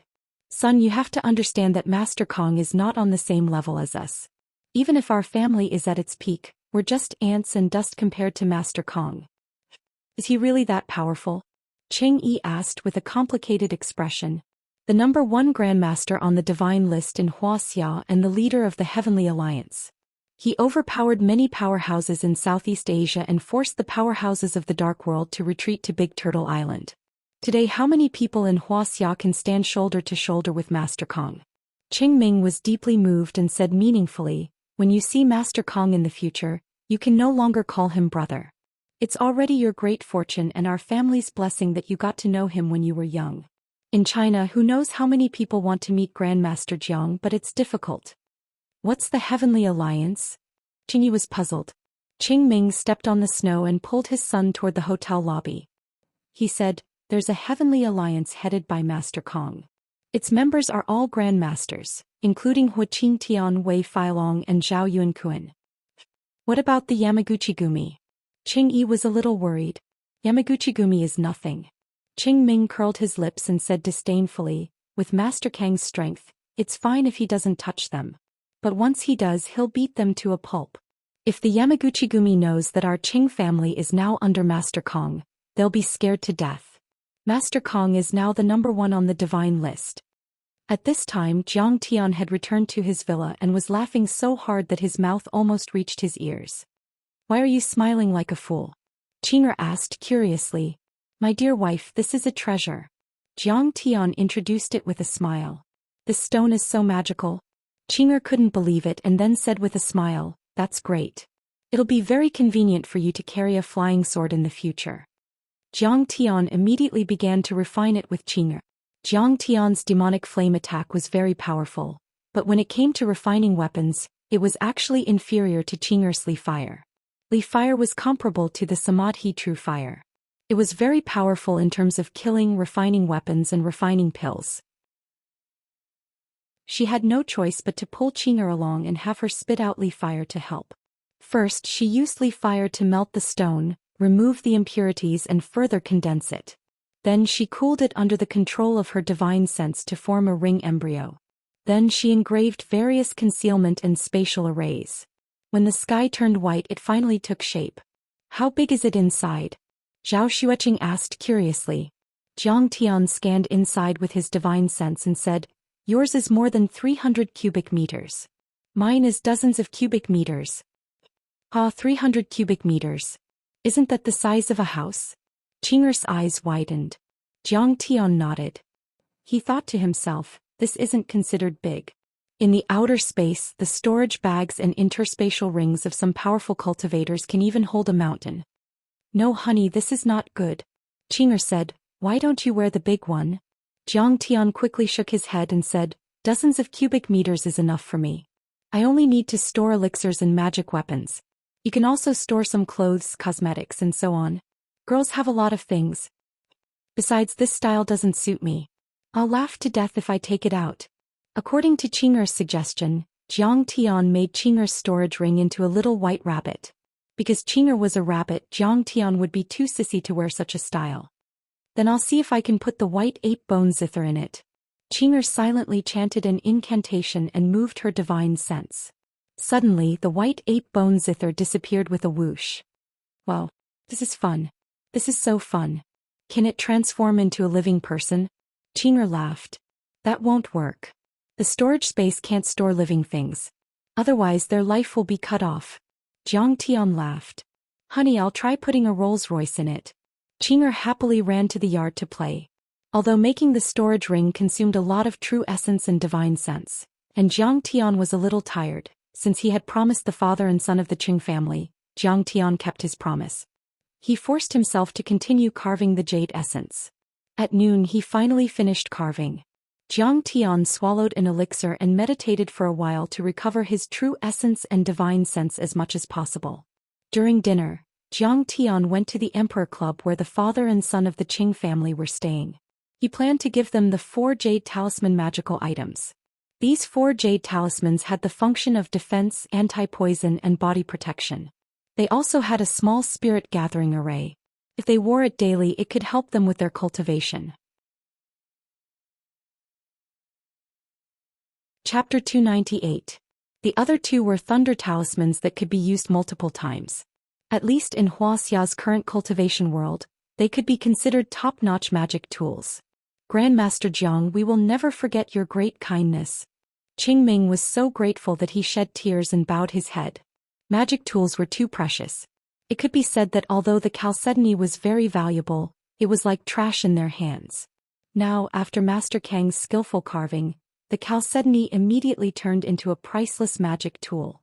He really felt that he was too lucky, or rather his son was too lucky to have met a master like Zhang Tian. After helping him up, Zhang Tian finally had time to ask them about their encounter. Qingming recounted his life as a fugitive. When he talked about his anger, he slammed the table and cursed. When he talked about his sadness, he cried. When he talked about the current situation of the Qing family, he sighed. In the end, he looked at Zhang Tian gratefully and choked with sobs. This is great. With Master Kang's help, I'm not afraid of the Yamaguchi-gumi. Our Qing family's lifeline is saved and there's hope of reviving the family. Zhang Tian frowned and asked, Uncle Qing, who exactly is the Li Jinju that you mentioned who helped you out of a sense of justice? Oh, Li Jinju is from the Li family of South Korea's Tanjung branch. Tanjung in South Korea is equivalent to the Laozi of Wuxia and Confucius and Mencius. He's the ancestor of Taoism and Confucianism. Confucianism governs the country and regulates the family, while Taoism strengthens the body through cultivation. The Li family is now very powerful in South Korea. Even the Samsung Li family in South Korea belongs to their branch. Qingming explained, Li Jinju's father once went to Wuxia for an activity and was chased by several Japanese enemies and was seriously injured. I happened to run into him, so I defeated the enemy and saved him. He was very grateful and called me brother. Moreover, we were betrothed before we were born. Li Jinju is now considered Qing Yi's fiancé. At this moment, a trace of shyness appeared on Qing Yi's face as he said, Actually, Li Jinju is gentle, kind, and beautiful. Moreover, she's from a rich and powerful family. Our Qing family has been ruined to such an extent that we really can't afford to associate with her. We've already proposed to annul this marriage and the Li family has also agreed. Well, now she and Qing Yi call each other brother and sister. Qingming added. How beautiful. Zhang Tian asked with a smile. In South Korea there is a goddess festival. It's a traditional festival where they choose the most beautiful girl from all over the country. Li Jinju has been chosen as a goddess for 3 consecutive years ever since she came of age. Qing Yi's face showed a trace of pride. Oh. Zhang Tian nodded. Qing Yi continued, she's really kind to our Qing family. She often sends me money and asks about our well-being. She's especially concerned about us, father and son. Unfortunately, I'm not good enough for them. She often asks about your well-being. Zhang Tian said with a faint smile, Did you notice that every time you told her where you escaped, the Yamaguchi-gumi would follow you? Qing Yi was slightly stunned, then he pretended to be relaxed and smiled. How is that possible? Qingming's eyes darted around. Suddenly he was shocked and said angrily, That's true. Could it be that this woman doesn't care about us at all, but has been spying on and passing information to the Yamaguchi-gumi? Although the Yamaguchi-gumi is powerful, it's impossible for them to infiltrate the hotel to the point where they immediately know that you're staying. Zhang Tian said lightly, Moreover, you've been living in the wilderness since then. Other than Li Jinju, no one else knows about it. How could they follow you so quickly? Last night, an hour after you slept, Chiba Jingyi and the rest were already here. This reaction speed TSK. Sensing his father's gaze on him, Qing Yi said dejectedly, I contacted Li Jinju before I went to bed last night. I told her that we're staying in Mount Wu and told her not to worry. She really did it. Qingming slammed the table and shouted angrily. Then he said in confusion, That's not right. Japan has invaded South Korea many times in history. As the elite organizations of their respective countries, the Tanjung branch and the Sakura Society are mortal enemies. Why would Li Jinju pass information to them? I'm afraid that Li Jinju has already been controlled by them, Jiang Tian said with a faint smile. There were too many ways to turn an enemy into a loyal slave, such as the spiritual steel seal in the cultivation world, or his control of Su Ruoqing's ecstasy. He could even turn the other party into his own clone.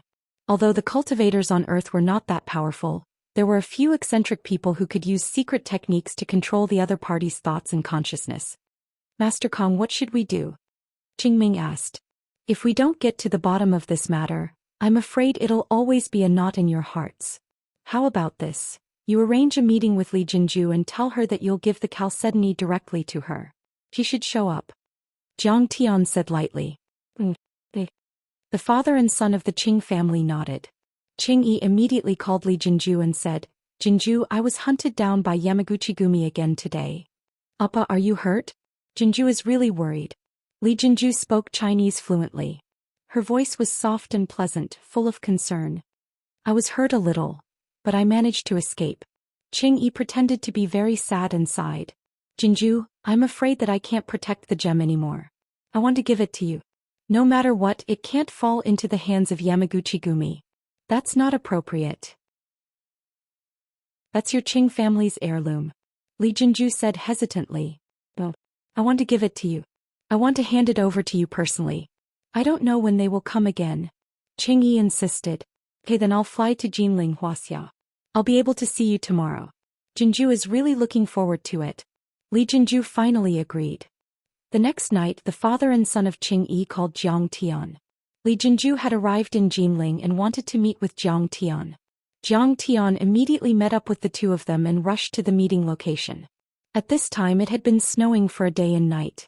The entire Jinling was covered in snow, and it looked like a world of jade. Li Jinju was very careful. She chose a private clubhouse called Baitsuan Korean House. This private clubhouse was located at the edge of the Qinhuai River. It's a high-class clubhouse in Jinling and it's expensive.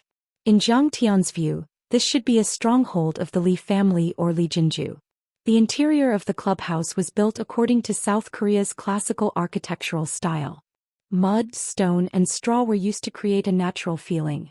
White Korean paper was pasted on the windows and red lanterns were hung under the eaves. The interior of the room was paved with solid wood, and there was a heated brick bed.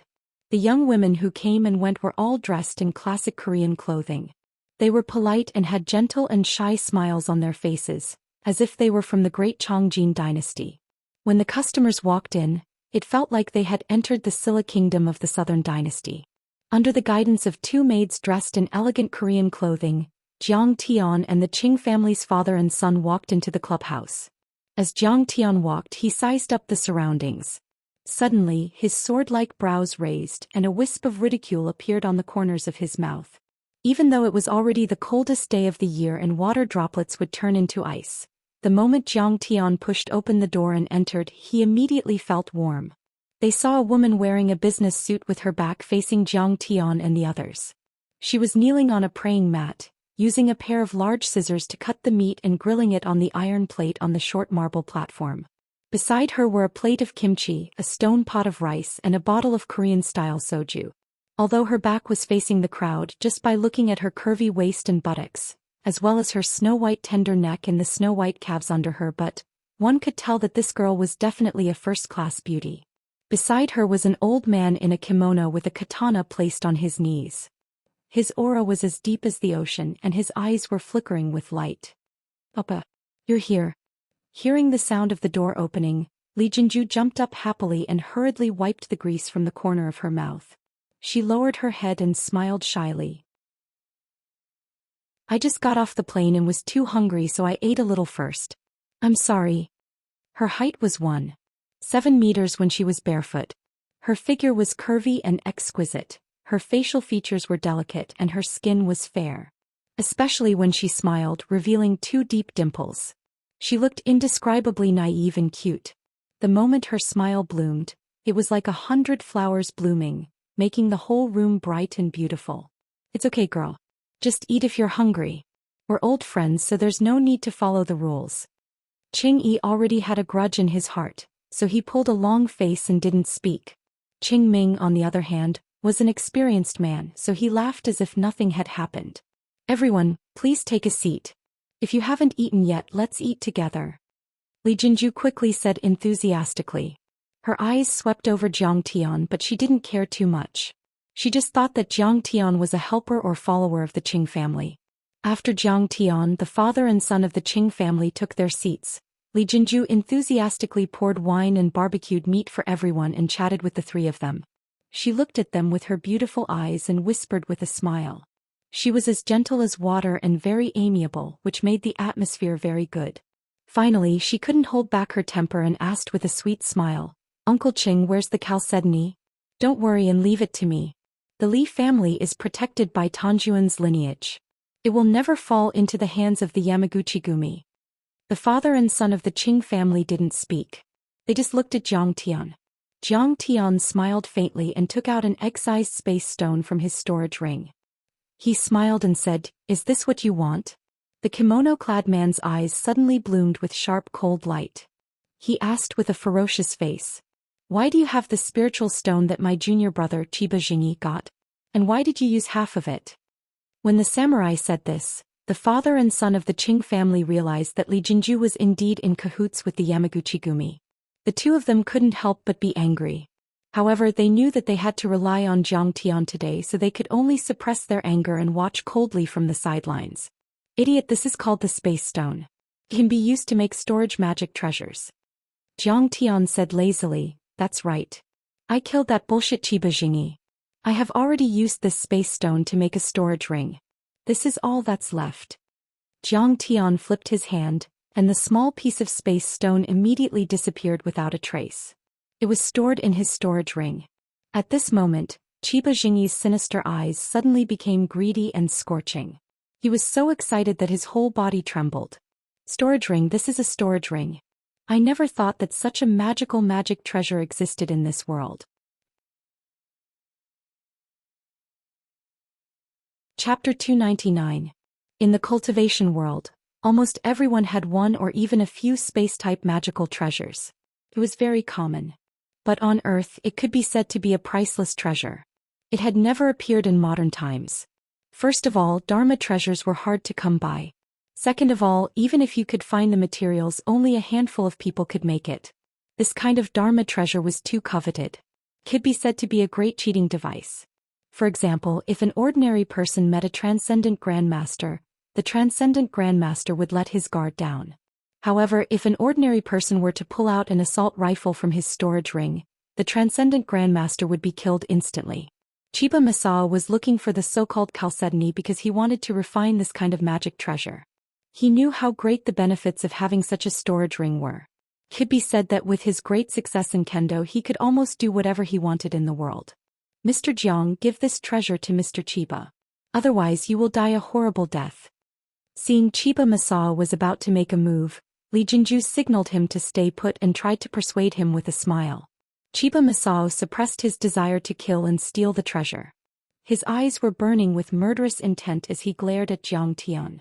After all, they were in Wuxia, a busy city with many surveillance cameras. Even if he could escape unscathed after killing Qin Fan, he would still be targeted if he wanted to move about in Wuxia. "Is that so? Why can't I see anything special about him? He is just an old man." Jiang Tian took a sip of wine and said lightly, "Humph. He is a kendo grandmaster of the Beichin one-blade style, and a phenomenal success-level kendo grandmaster. He can even stop a waterfall with one slash. Is your neck that hard? Aren't you afraid of his chrysanthemum leaf tattoo pill?" Li Jinju lifted her chin, revealing her slender neck. She looked at Jiang Tian as if she was looking at an idiot. Is that so? As far as I know, the best swordsman in Japan is called a great teacher. If there are a few great teachers, I might be able to take action. As for this old trash, he's not worth my time at all." Jiang Tian said disdainfully. "What a reckless brat. He doesn't know the principle of not showing off his wealth. He stole Qinya Jingyi's treasure and even dared to show it in front of his senior brother. He actually dares to speak such arrogant words. Does he want to die?" When Li Jinju heard this, her heart was filled with disdain.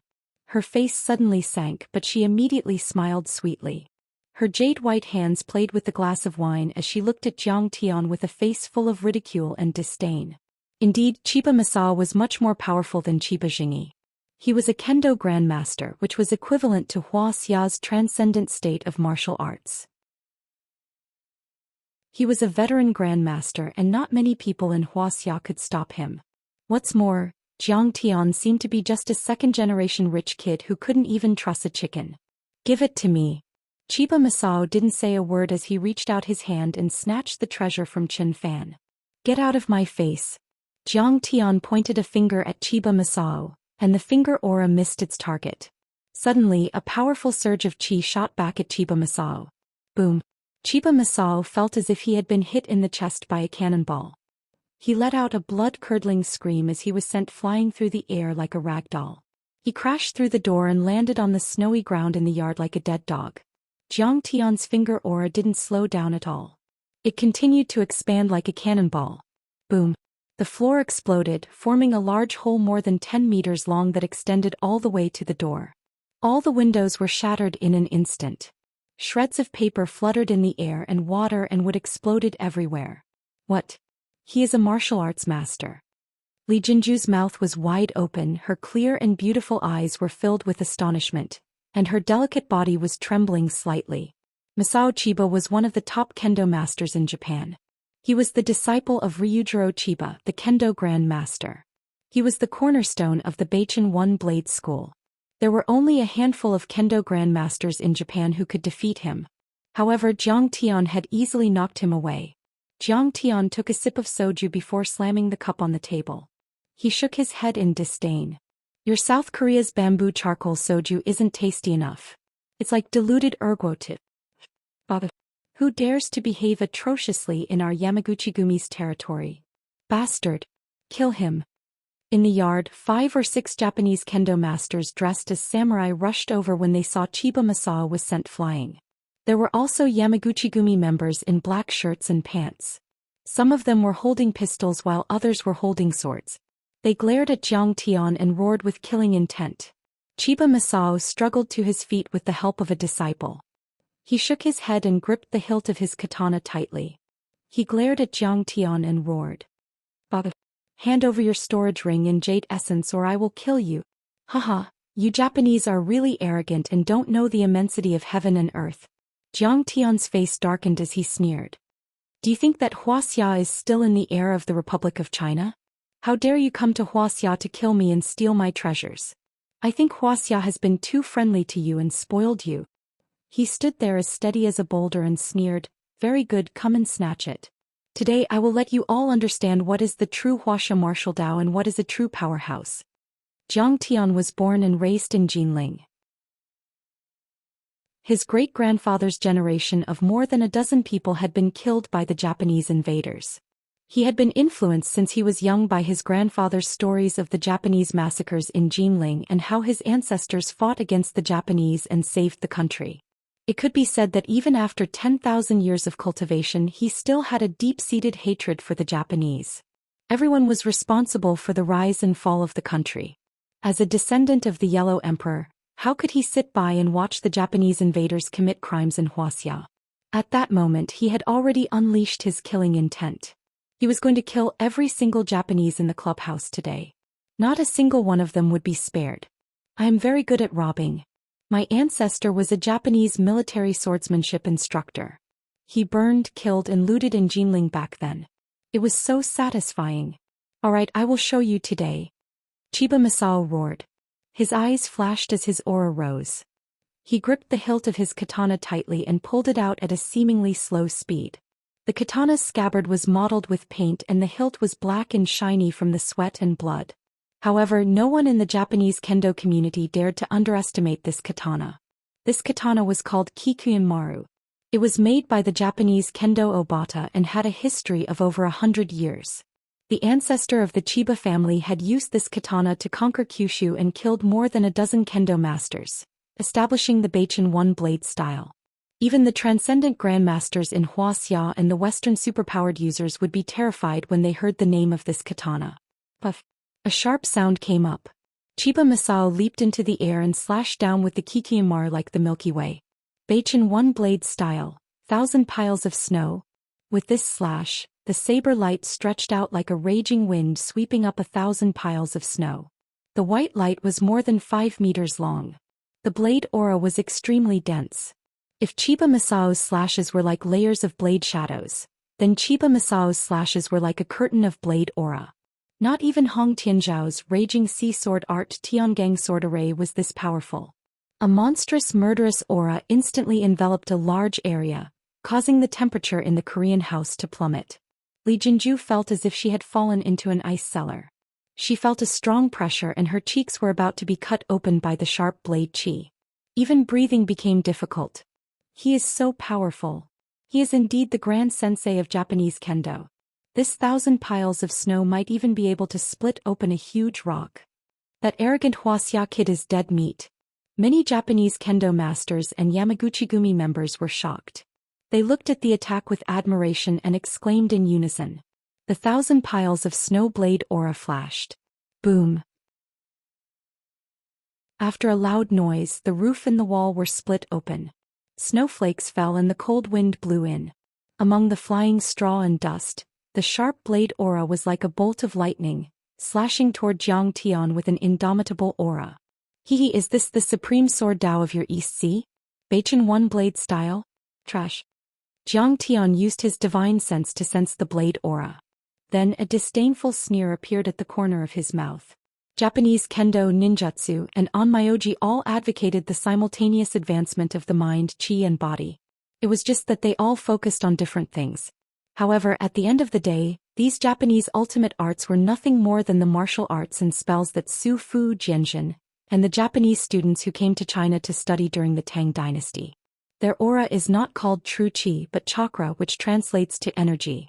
In Jiang Tian's eyes, the sword qi chakra he had unleashed was even weaker than the sword qi of the Chinese martial arts, and it couldn't be compared to the true essence of the cultivators. When the blade aura was about to land on his chest, Jiang Tian suddenly flicked his fingers as if he was playing a pipa. Dozens of white wind blades swept out. The wind blades were connected head to tail and were more than 10 meters long. They tumbled and rolled like angry dragons in the sky, easily shattering the 1,000 piles snow blade aura. Then the wind blades danced in the air and rushed toward Chiba Masao as if they were sentient. Oh no! At this moment Chiba Masao was alarmed. He didn't expect Jiang Tian to be so powerful. Moreover, he couldn't even tell if it was a spell or a martial art. There were so many wind blades that they could break his 1,000 piles of snow and they seemed to be alive. 1,000 piles of snow. Broken sound waterfall. Whirlpool wheel. Ripple blade. Facing the wind blade dragon, Chiba Masao's face became more serious than ever before.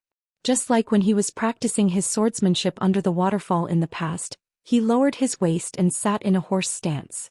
His legs were like iron pincers as he roared at the top of his lungs and slashed out 4 times in a row with his most powerful saber strikes.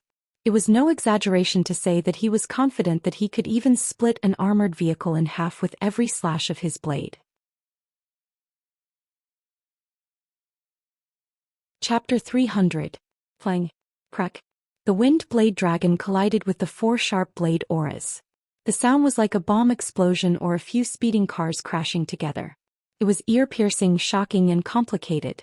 Countless incomparably sharp streams of air shot out in all directions like a heavenly maiden scattering flowers. The East Asian people who were cheering for Masao Chiba were instantly in trouble. The air currents pierced through their chests and chopped off their limbs. It was like being shot by a machine gun. A few of them died. Those who were still alive fell to the ground and screamed. Huaxia's martial artists are so powerful? Who are you? Chiba Masao was like a bloody gourd. He was covered in blood and slowly fell to the ground. His eyes were full of unwillingness. Let me tell you, my other name is Kong Teichu. Jiang Tian took a sip of wine with an extremely calm expression. It was as if killing a grandmaster swordsman whose name shook Japan was as simple as casually swatting an ant. Jiang Kong Teichu. So I died in your hands. I'm convinced. A look of shock suddenly appeared on Chiba Masao's face. His entire body convulsed violently. His head tilted to one side and he died. Qingyi, kill those people in the courtyard. You can leave first. Jiang Tian said calmly. As long as they could figure out Li Jinju's true identity and cut off her connection with the Sakura Society and Yamaguchi-gumi, the Qing father and son would be safe. Yes, Master Kong. Qing Yi suppressed the shock in his heart and stood up, killing the Japanese in the courtyard one by one. Master Kong, this old man's family business is ruined. There's no place for me in the world. Can I be your disciple? Qing Yi said respectfully with his fists clasped. All right, contact Yi Ziwei. You and your father will be responsible for guarding my Fairsky laboratory. From now on you're members of the Heaven Alliance. Jiang Tian gladly agreed. The dragon subduing formation had yet to be completed. Although the enemy's invasion this time didn't cause any substantial damage, it was still dangerous. On the other hand, the father and son of the Qing family were experts of the northeastern kicking fist. One of them was an internal force expert while the other was an iron body expert. Although they weren't the best, they were more than capable of guarding the Fairsky laboratory and fending off some assassins. Heavenly Alliance. Are we qualified to join the Heavenly Alliance? When Qing Ming heard this, he was so happy that he almost jumped up. He was so excited that his whole body trembled. That was the Heavenly Alliance. It was said that only transcendent grandmasters could join it. Even martial arts giants like Hu Qingtian and Wei Feilong were members. And now he was able to fight side by side with them. After the father and son of the Qing family left, Jiang Tian leisurely looked at the trembling Li Jinju and said indifferently, Li Jinju, you repaid kindness with enmity to the Qing family's father and son. You deserve to die. Master Kong, please spare my life. When Li Jinju heard this, her delicate body trembled violently. Her eyes were full of fear. She prostrated herself on the ground and kowtowed. Master Kong, as long as you don't kill me, I'm willing to follow Master Kong for the rest of my life. I'll be loyal and will never betray you. I don't want to frame the Qing family, but I don't know why I can't control myself at all. Well, that's why I didn't kill you. Jiang Tian smiled faintly. Suddenly, he opened his 5 fingers and grabbed at Li Jinju's body. Come out. Squeak. With an extremely sharp scream, a black shadow suddenly appeared on Li Jinju's face. The shadow seemed to have a face with a green face and fangs. It had a single eye and long hair. It opened its bloody mouth and roared desperately. It was almost incomparably ferocious. It struggled desperately as if it was unwilling to leave Li Jinju's body. Humph, you're just a ghost general. Do you think you can escape from me? Jiang Tian sneered and activated the chaos creation formula. Boom. With a sound, the ghost general was dragged out by Jiang Tian and smashed to the ground like a dead dog. As if it had sensed Jiang Tian's power, the ghost general turned back to its original form and ran away. You still want to run away? Do you think you can run away? Jiang Tian opened his mouth and sucked in abruptly. Let go of me. The ghost general struggled in vain for a while before it collapsed into a cloud of black mist. Jiang Tian used the chaos creation formula and sucked it into his mouth like a whale swallowing a cow. What is this? Why is it in my body? Li Jinju was dumbfounded and her face turned pale. However, at the same time she suddenly felt very relaxed and comfortable. The previous feeling of weakness and dizziness disappeared. Her body was warm and her mind was much clearer in an instant. Whoosh! Jiang Tian waved his hand and a wind blade shot out. Li Jinju's little suit skirt, snow-white shirt and hollowed-out underwear were torn apart and fell to the ground. At this moment, this beautiful woman only had 2 pairs of black stockings left. Her full breasts, flat stomach, slender waist, perfectly round thighs and snow-white skin were all exposed to the slightly cold air. What? Is he going to take me? This is too impatient. For a moment, Li Jinju's mind was in a mess. She didn't even think about whether she should pretend to be reserved. However, the next moment she was horrified. She saw strange green lines all over her body, forming the terrifying image of a one-eyed giant ghost. What is this? I've never had a Tao. Li Jinju was about to faint. It's just a small spell for the ghost general to possess the body. Jiang Tian took off his windbreaker and casually threw it to Li Jinju. He lightly said, "This ghost general has not reached the level of a ghost king. It has not cultivated a free body, so it can't casually possess a body. He could only choose a virgin profound Yin body and use chicken blood and cinnabar to draw runes on her body as a medium to take over her body and hide when she was unprepared. These runes usually don't appear, but when the ghost general is caught, the ghost qi will rush out. Some of the ghost qi will remain on the surface of the body and reveal itself. Li Jinju quickly wrapped the windbreaker around her snow-white body. Hearing this, her heart was even more frightened. Jiang Tian slowly said, "But you don't have to worry. When the ghost general's body is killed, the ghost qi will dissipate. These runes will also disappear in a moment." It's really gone. Sure enough, after a moment the green lines on her arm disappeared. She turned around and lifted her clothes to take a look. There was not a single trace left on her body.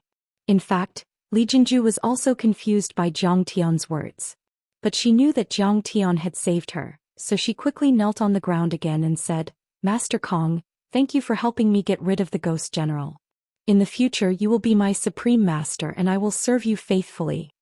Li Jinju was the only legal successor of Tan Jun's family in South Korea. She had a powerful background, but at this moment she was as respectful as a servant. "Well, you are a smart person and your nature's not bad," Jiang Tian said indifferently. "That ghost general has attached itself to your body and controlled your mind. You are like its agent and you have to listen to its orders. Of course, it will also give you some simple supernatural powers. But the disadvantages of being possessed by an evil being outweigh the advantages. If you were not a virgin with the mysterious Yin body, your blood and qi would have declined and your yang qi would have sunk. In the end, your internal organs would rot and you would die. Even with your current physique, I'm afraid you won't live to 30 years old." The more Li Jinju listened, the more afraid she became. Suddenly, she felt a chill in her heart. She knelt on the ground again and kowtowed, "Mr. Jiang, please save our Tan Jun's family. If Master Kong can defeat the Cherry Blossom Association, our Tan Jun's family will worship Master Kong." For many years, the Cherry Blossom Association and Tan Jun's family had been fighting fiercely. In the end, the Cherry Blossom Association won. 10 years ago, Tan Jun had lost many experts and suffered a crushing defeat. However, the Cherry Blossom Association did not pursue the victory and eliminate Tan Jun's family and the Li family. Instead, they shook hands and made peace with the Li family. They even offered to help the Tan Jun's family and the Li family defeat their opponents and expand their territory and influence. But after Tan Jun's Li family agreed to submit, the Cherry Blossom Association sent a Grand Onmyoji to hold a ceremony in the Li family's ancestral hall. It was during that ceremony that the Tan Jun's Li family members drew runes on their bodies and held a sacrificial ceremony. Now Li Jinju recalled that among the many sacrificial statues, one was exactly the same as the ghost general Jiang Tian had just killed. After that, the Li family members seemed to have lost their souls. They were loyal to the Cherry Blossom Association like marionettes. Now it seemed that the upper echelon of the Li family, including her grandfather and father, were also under the control of these ghosts. After understanding all this, the Cherry Blossom Association seemed like a demon to her. They were terrifying and powerful and she was no match for them. And Jiang Tian was the #1 martial arts grandmaster on the divine roll in Wuxia, a terrifying existence who was ranked 3rd on the Imperial Slayer's roll. Even Apollo, one of the 12 sovereigns, was no match for him. How could she cling to such a thick thigh? "I don't have time right now. After the Spring Festival, I'll go with you to South Korea and help you eliminate the Cherry Blossom Association," Jiang Tian said coldly. "Master Kong, our Tan Jun's Li family really can't wait." Li Jinju pleaded with tears on her face. "Li Jinju, what does the Li family's survival have to do with me?" Jiang Tian smiled coldly. "I'm already being very generous by being willing to help. What right do you have to ask me to do it as soon as possible?" "Yes, Master Kong." Li Jinju was startled and quickly knelt on the ground. Now that Jiang Taichu's reputation had soared, and the title of the #1 guru in Wuxia was known all over the world, he was like a god and his words were law. How could she dare to disobey him? How could she dare to guess Jiang Tian's thoughts? "I have gathered almost all the materials needed for the dragon taming formation. Next, I need the materials to reconstruct my body." After returning to the mansion, Jiang Tian pulled Qing'er aside and said earnestly, "This time, I might have to travel all over Southeast Asia to eliminate Wang Chongyan and the Singapore Chinese Society. I'll leave Jinlin City to you." This was also the reason why Jiang Tian did not plan to go to South Korea to eliminate the Cherry Blossom Association. He needed to reconstruct his body and strengthen himself. He also needed to construct the dragon taming formation to protect his backyard. He had no idea how powerful the Cherry Blossom Association was, and he was not 100% confident. It was already the end of the year, and the Singapore International Calligraphy Conference and the Dharma Artifact Auction would be held soon. He had to go there to see if he could find the materials needed to reconstruct his body.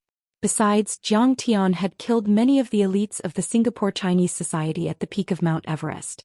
Both sides had a blood feud and the conflict between them was irreconcilable. Zhang Tian's principle was to eliminate the root of the problem. As the saying went, the best defense was offense. He should strike when the enemy was weak. He should take the initiative to destroy the Singapore Chinese society and kill Wang Chongyan before the other party recovered. Chapter 301. Don't worry, honey. I'll take care of everything here in Jinling. Nothing will go wrong. Qinger smiled warmly. Her eyes were filled with determination. In the past it was Zhang Tian who had been protecting her. Now that her divine body had awakened, she could finally protect the Jiang family. Okay, then I'll leave tomorrow. Zhang Tian took out the iron shuttle from his storage ring and handed it to Qinger. This can also be used as a flying Dharma artifact. It has refined your divine sense. If you want to find me, just follow the divine sense imprint on me and find me directly. My physical body can break the sound barrier. With this shuttle, I can fly at a speed of more than 1,000 kilometers per hour. I'll be right next to you in about 3 hours. Zhao Xueqing put the shuttle into her storage ring and smiled. The next day, Zhang Tian declined his family's offer to send him off. He did not bring any attendants. Accompanied by Qinger, Zhang Tian arrived at the Jinling International Airport. It was only a few days before the Spring Festival. There were many tourists traveling to Southeast Asia. Fortunately, the Jiang family was a VIP customer of Southeast Airlines. Otherwise, it would have been difficult to book a ticket. After entering the VIP lounge, Zhang Tian and Qinger drank coffee and ate a simple meal. They talked in low voices. It was very peaceful but also very beautiful. Zhang Tian, why are you here? Suddenly, a strange voice rang out. A person in the booth across from them waved at Zhang Tian. Yang Wenlun. Zhang Tian looked up and was a little surprised. He then smiled and nodded. Where are you going? Are you going to Singapore too? He saw a few young men and women in business attire sitting opposite him. The person in the lead was Zhang Tian's university classmate, Yang Wenlun. However, Zhang Tian was in the same year as him, but they were not in the same major. It was more appropriate to call him an alumnus. He remembered that Yang Wenlun's hometown was in Zhonghai. His family owned a ship parts factory and had tens of millions of assets. He was also a famous figure in the Rinda College of Jinling Pharmaceutical University. Rinda College was a second-class college, and its students were all the children of the rich and the officials. Most of them were proud and arrogant. Zhang Tian and he were both conspicuous playboys, so it was inevitable that there would be conflicts and friction between them. However, compared to Zhang Tian at that time, he was far inferior. At that time, the market value of the Medicine King Group was in the billions, while the net worth of the Jiang family was about 1 billion yuan. When Zhang Tian was a teenager, it was also when Zhang Wanqing was working hard to start her own business. She was busy with her career and inevitably neglected to take care of him. Therefore, out of compensation, Zhang Tian had a lot of pocket money in university. Zhang Tian had money and was a local tyrant in Jinling. Therefore, in several confrontations with Zhang Tian, Yang Wenlun was always at a disadvantage. He was beaten by Zhang Tian many times and his face was covered in dirt. In fact, at that time the two of them only had some small grudges. They fought over the basketball court and the girls. However, Zhang Tian's attacks on him were ruthless. The most ruthless one time, Zhang Tian took care of a girl he was pursuing and even sent a video of them in bed. Yang Wenlun was so angry that he wanted to fight Zhang Tian to the death.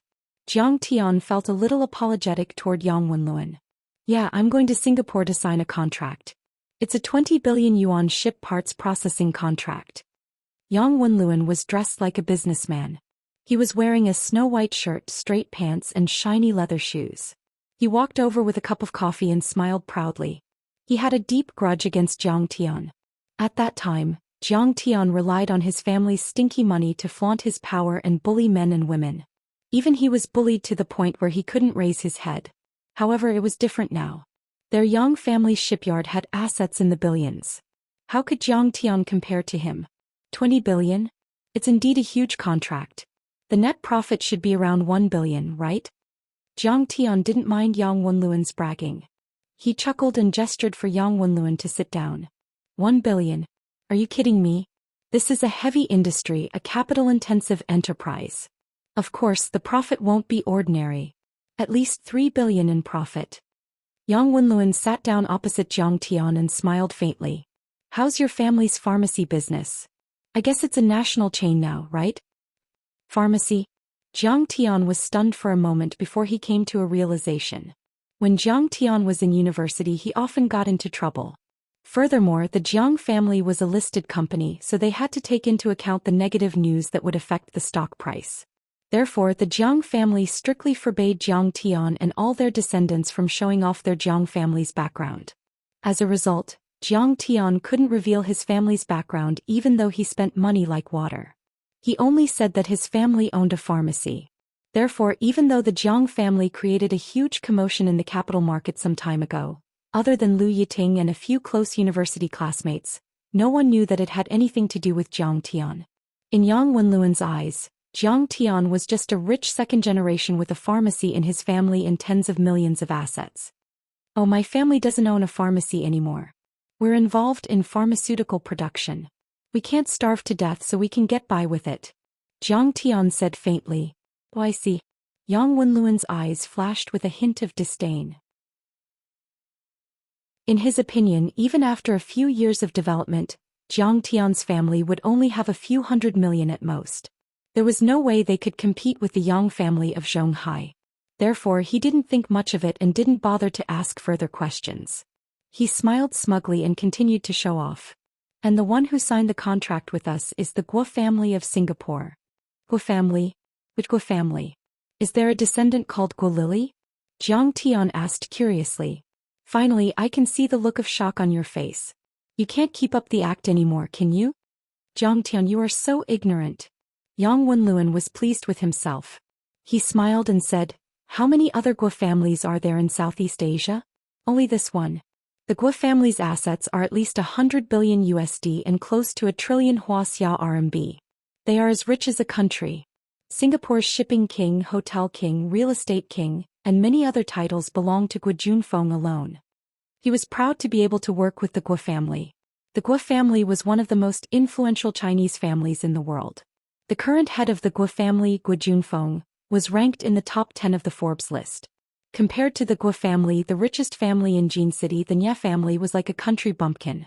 Perhaps only the Bai family, Tai family and Tang family of Lingnan combined could compete with the Guo family. Oh, Jiang Tian nodded. He thought to himself that this robbery would be a fruitful one. You know Guo Lily? At this time, Yang Wenluan suddenly asked in surprise, did you see her in a fashion magazine? Fashion magazine? Is she in the fashion industry? Jiang Tian asked curiously. Country bumpkin. Serves you right for not living well your whole life. You don't even know this. Yang Wenluan secretly ridiculed in his heart. Then he casually grabbed an airport magazine and pointed to a cool and tall lady on the cover, saying, isn't there news about her everywhere? Guo Lily, English name is Lillian. She is the daughter of the head of the Guo family, Guo Junfeng. She is the first in line to inherit the family fortune, but she did not inherit the family fortune. Instead, she became an international model and created her own fashion group. She appeared on the cover of Esquire Gentleman 3 times. Even the chief designer of Prada asked her to be his exclusive model. Now, not to mention her family fortune and background, just her fashion group alone is worth more than 1 billion XI in new dollars. Yang Wenluan's tone was filled with admiration and admiration. Oh, I see, Jiang Tian nodded lightly. This woman wasn't a brainless idiot after all. Heh. Her reaction is so calm. Her level of acting cool has really improved. Yang Wenluan complained in his mind. Then he said, this time it's the birthday banquet of the Guo family's old man. He was seriously ill and has recovered. So the Guo family is going to hold a grand ceremony to announce it to the world. I've got the admission ticket. So he has recovered from his illness. You have their admission ticket, it really makes people envious. Jiang Tian said with a light smile. Damn. Why do I not feel any real envy from you when you say you are envious? Instead you seem to be disdainful. Jiang Tian, since you are not doing well, why don't you work for me? I am now a vice president in my family's company. If you become my assistant, I will give you an annual salary of 1 million.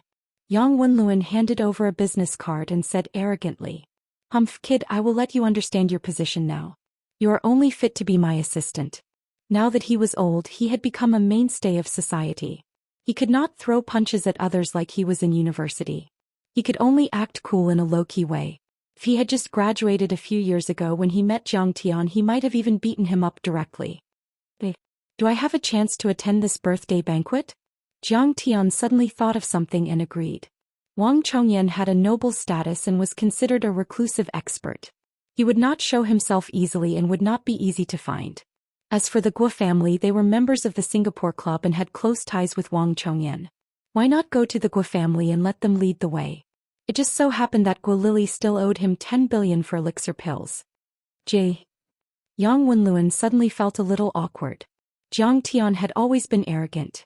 He did not expect Jiang Tian to agree. He only wanted to humiliate Jiang Tian. But now, 1 million a year salary seemed a little high. He should have let him be his driver. He humiliated him thoroughly and still did not want to pay him much. I am just kidding.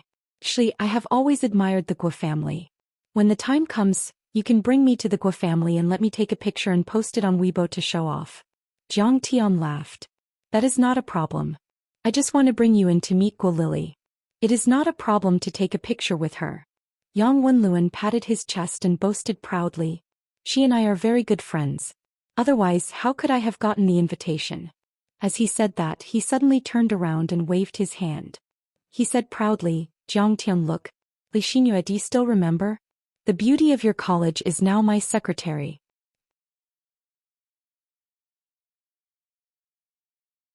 Chapter 302. Old classmate, we meet again, Xianxia said with a forced smile as she leisurely walked over in her high heels, giving off a feeling of boundless charm. She had seen Jiang Tian a long time ago, but she was annoyed. If it wasn't for her boss, she wouldn't have come over to greet him. Oh, so you're working for Mr. Yang now? Jiang Tian smiled faintly and looked at Xianxia. Xianxia was beautifully dressed. She wore a white silk shirt with a bow tie, a short suit, a light gray one-step skirt and black high heels. Her hair was styled into fashionable wavy curls and dyed wine red, making her look exceptionally charming. She was good at singing and dancing, and she was the backbone of the school's arts department when she was in university. Back then, during the freshmen's orientation party, she performed a belly dance called Indian Maiden. She was so beautiful and charming that she stunned everyone present. She immediately became the dream lover of all the boys. At this moment, compared to when she was in university, she was less naive and innocent, but her breasts were more prominent. Her waist was slender and her butt was round. She was more enchanting and charming. At this moment, who knew how many men's eyes were looking at her? Ah, Jiang Tian, didn't you pursue Xianxia back then? Now that Xianxia has just broken up with her boyfriend, you have to seize this opportunity. Yang Wenlun laughed with a sense of superiority. Look, everyone's dream lover back in college has become my secretary. Xianxia was generous. She politely reached out her hand to shake Jiang Tian's hand, but she said with a mocking smile, Mr. Yang, you're underestimating young Master Jiang. Young Master Jiang comes from a wealthy family. When will he fall for an ugly duckling like me? Sensing Qing'er's mocking gaze, Jiang Tian turned a blind eye to her palm. Knitting his brows, he coldly said, Stop joking around, I'm already married. He pulled Qing'er's hand and walked towards the boarding gate. He was afraid that Yang Wenlun would say something bad again. He's avoiding me. Xianxia didn't feel anything when she saw this scene. She even wanted to laugh. What's so funny about that? A nouveau riche whose family owns a pharmacy, a dandy who doesn't know shit, doesn't even know basic business etiquette. Do you really think I'll throw myself at you? Nowadays there are many rich second-generation officials chasing after me. There are even a few who have assets of over 100 million. How can you compare to him? Jiang Tian, they were just joking. Don't be so nervous. I don't care about your past. At the boarding gate, Qing'er squeezed Jiang Tian's hand and smiled. I swear to the lamp that I didn't even touch her. Jiang Tian said seriously. Alright, I believe you. Hurry up and board the plane. Qinger smiled tenderly as she pushed him towards the boarding gate.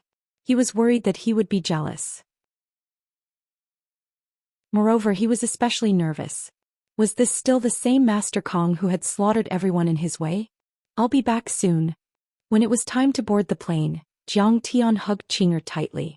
He showed his boarding pass and walked into the boarding gate.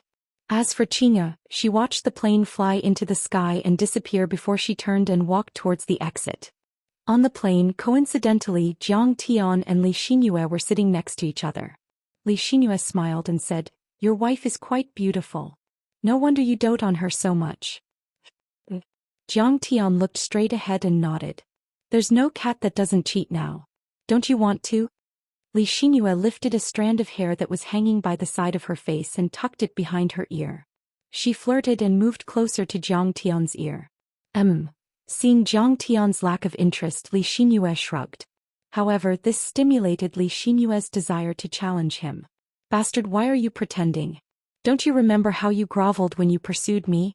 There's no man in this world that I can't take down." She was a strong woman in the workplace. She was also good at taking advantage of her gender and was very open-minded. She didn't have a good impression of Jiang Tian. She just treated this as a game. After thinking about it, she took out the hand cream from her bag and carefully applied it on her slender hands. Suddenly she cried out, "Oh, I've applied too much. This is Lancome's. I can't waste it. Here, I'll apply some for you." She grabbed Jiang Tian's big hand and wanted to tease Jiang Tian. "Don't touch me." Jiang Tian frowned and activated his technique. Suddenly his palms became as hot as charcoal. "Ouch." Li Xinyue was scalded and screamed. She retracted her hand. She looked at Jiang Tian in shock and fear and said, "Why are your hands so hot? Are you having a high fever?" "Stop talking." Jiang Tian really wanted to cast a talisman on her and seal her mouth. Then he would close his eyes in disgust and start snoring. Is he asleep?" Li Xinyue was frustrated beyond words. She was furious beyond words.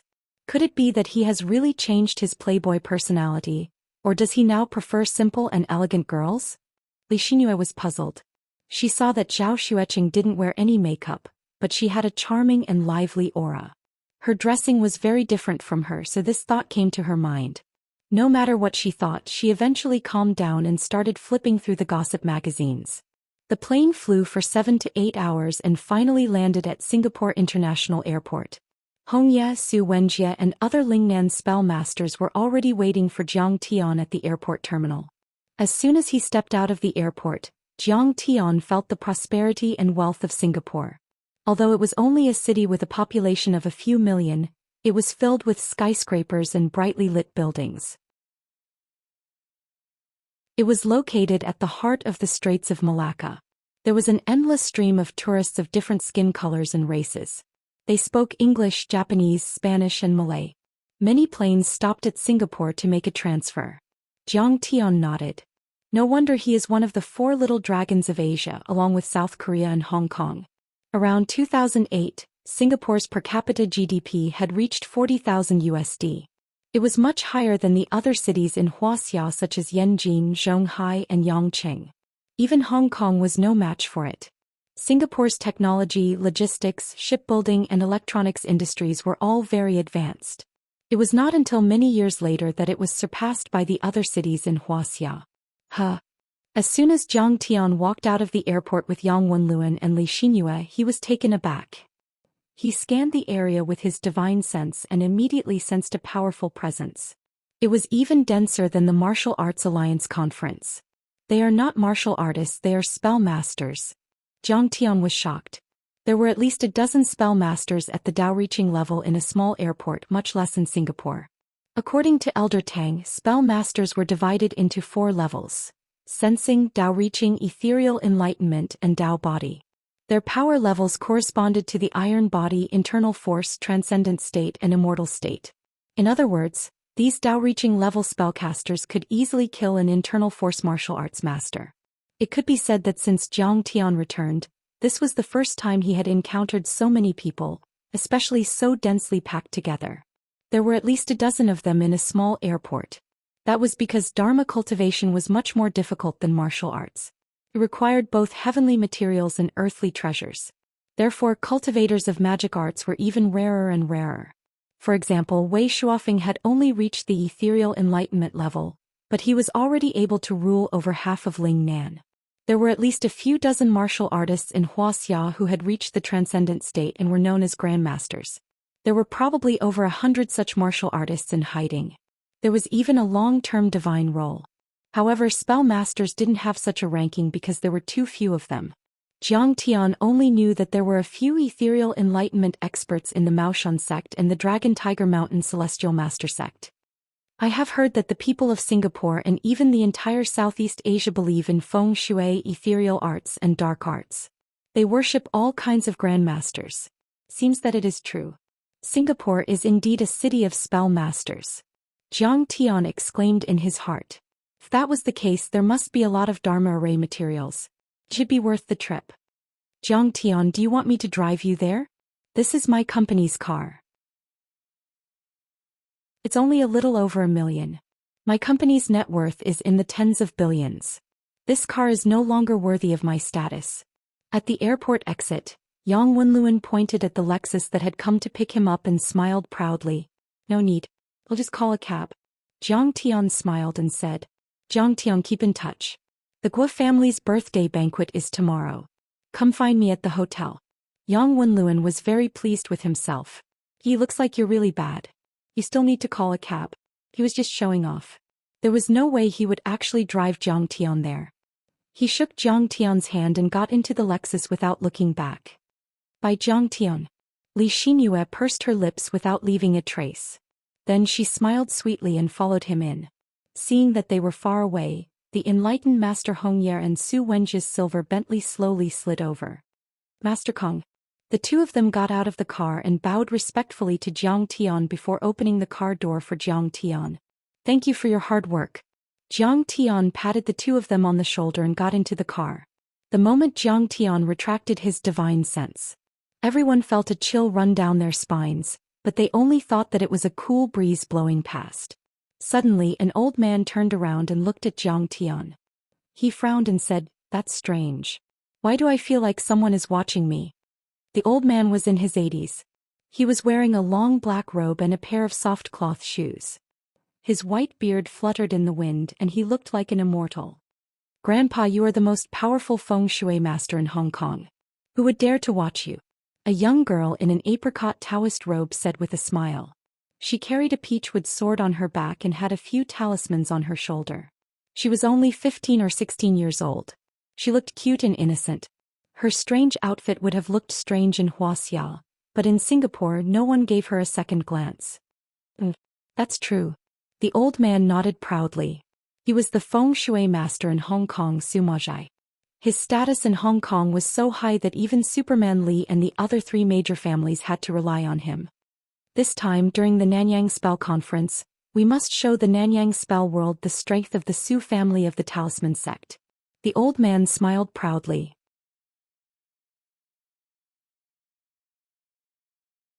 Chapter 303. That's right, Grandpa.